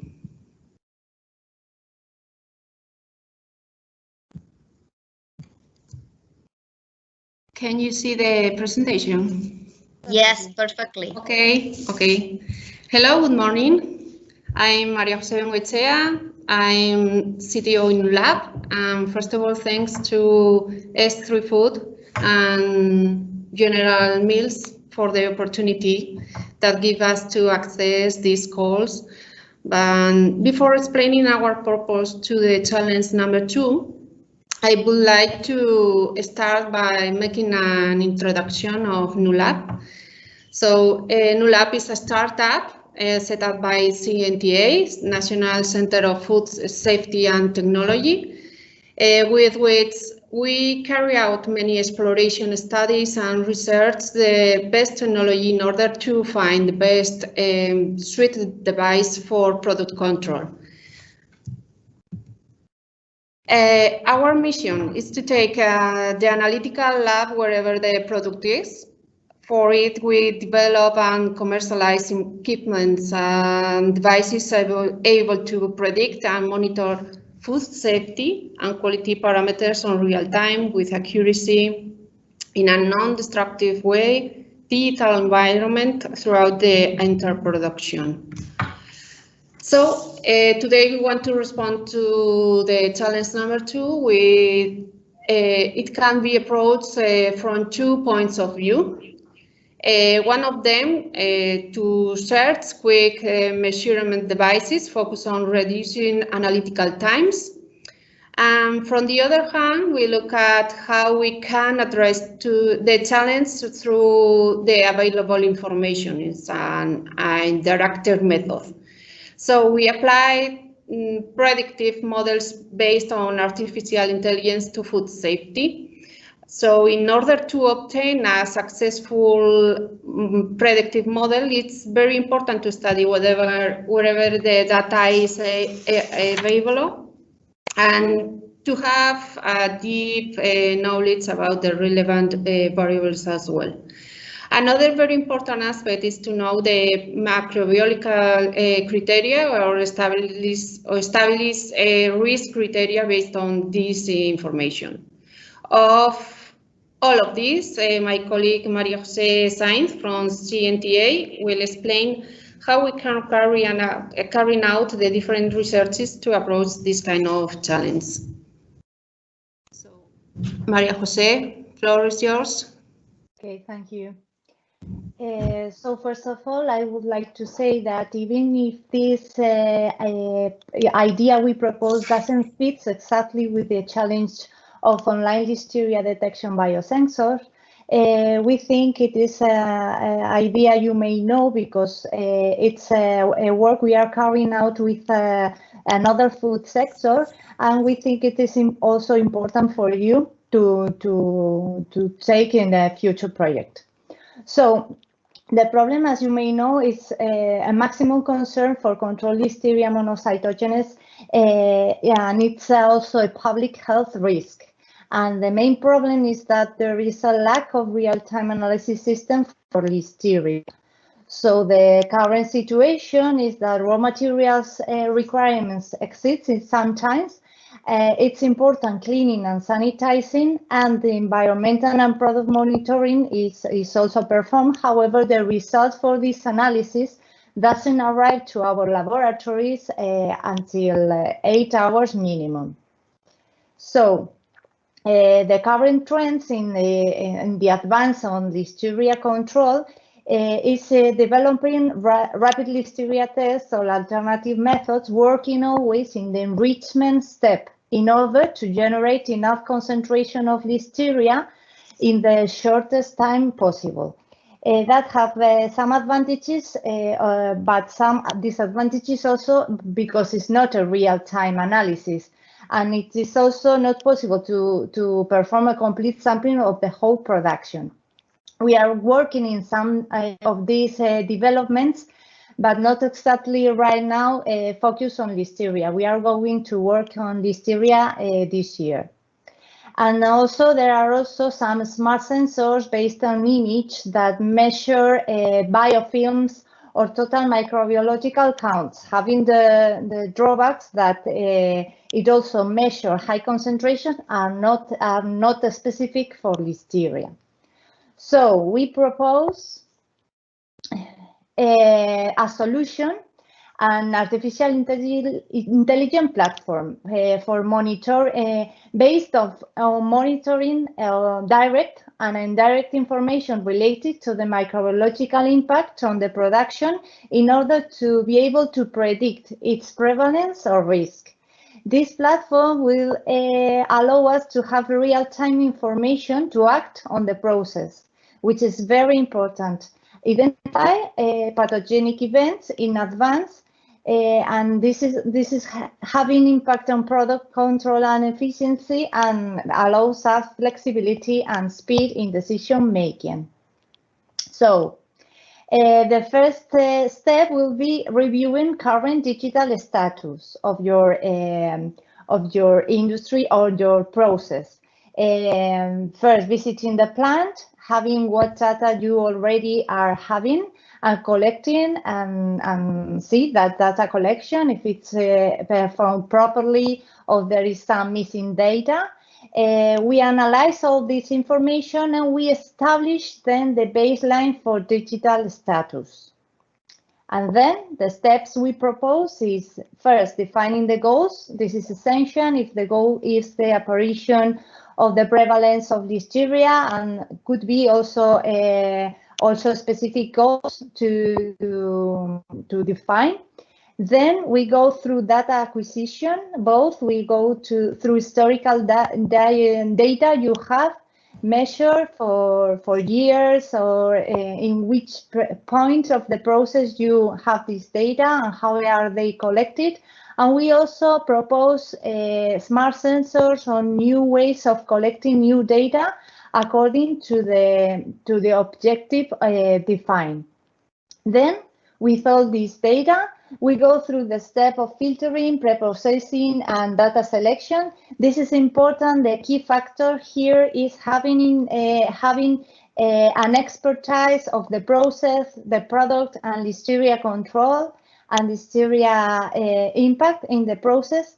We have to integrate all this data we are having collecting in different points of the process. Then we go through the construction of predictive models and training of these models through different machine learning or deep learning technologies. And finally, with these models, we go through the exploitation, the prediction of future appearance of Listeria in our process.